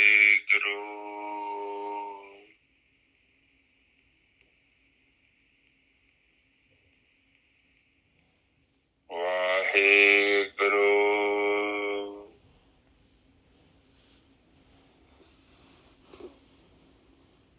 ਵਾਹਿਗੁਰੂ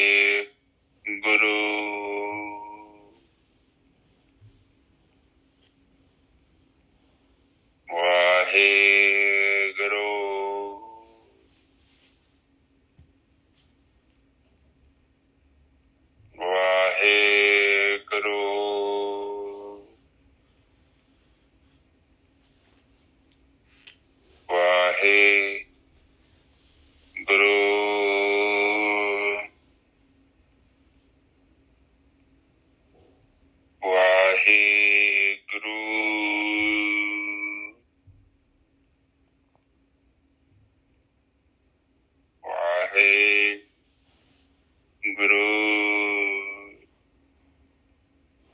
ਸੰਗਤ ਜੀ ਤੁਸੀਂ ਚੁੱਪ ਹੋ ਜਾਓ। ਵਾਹਿਗੁਰੂ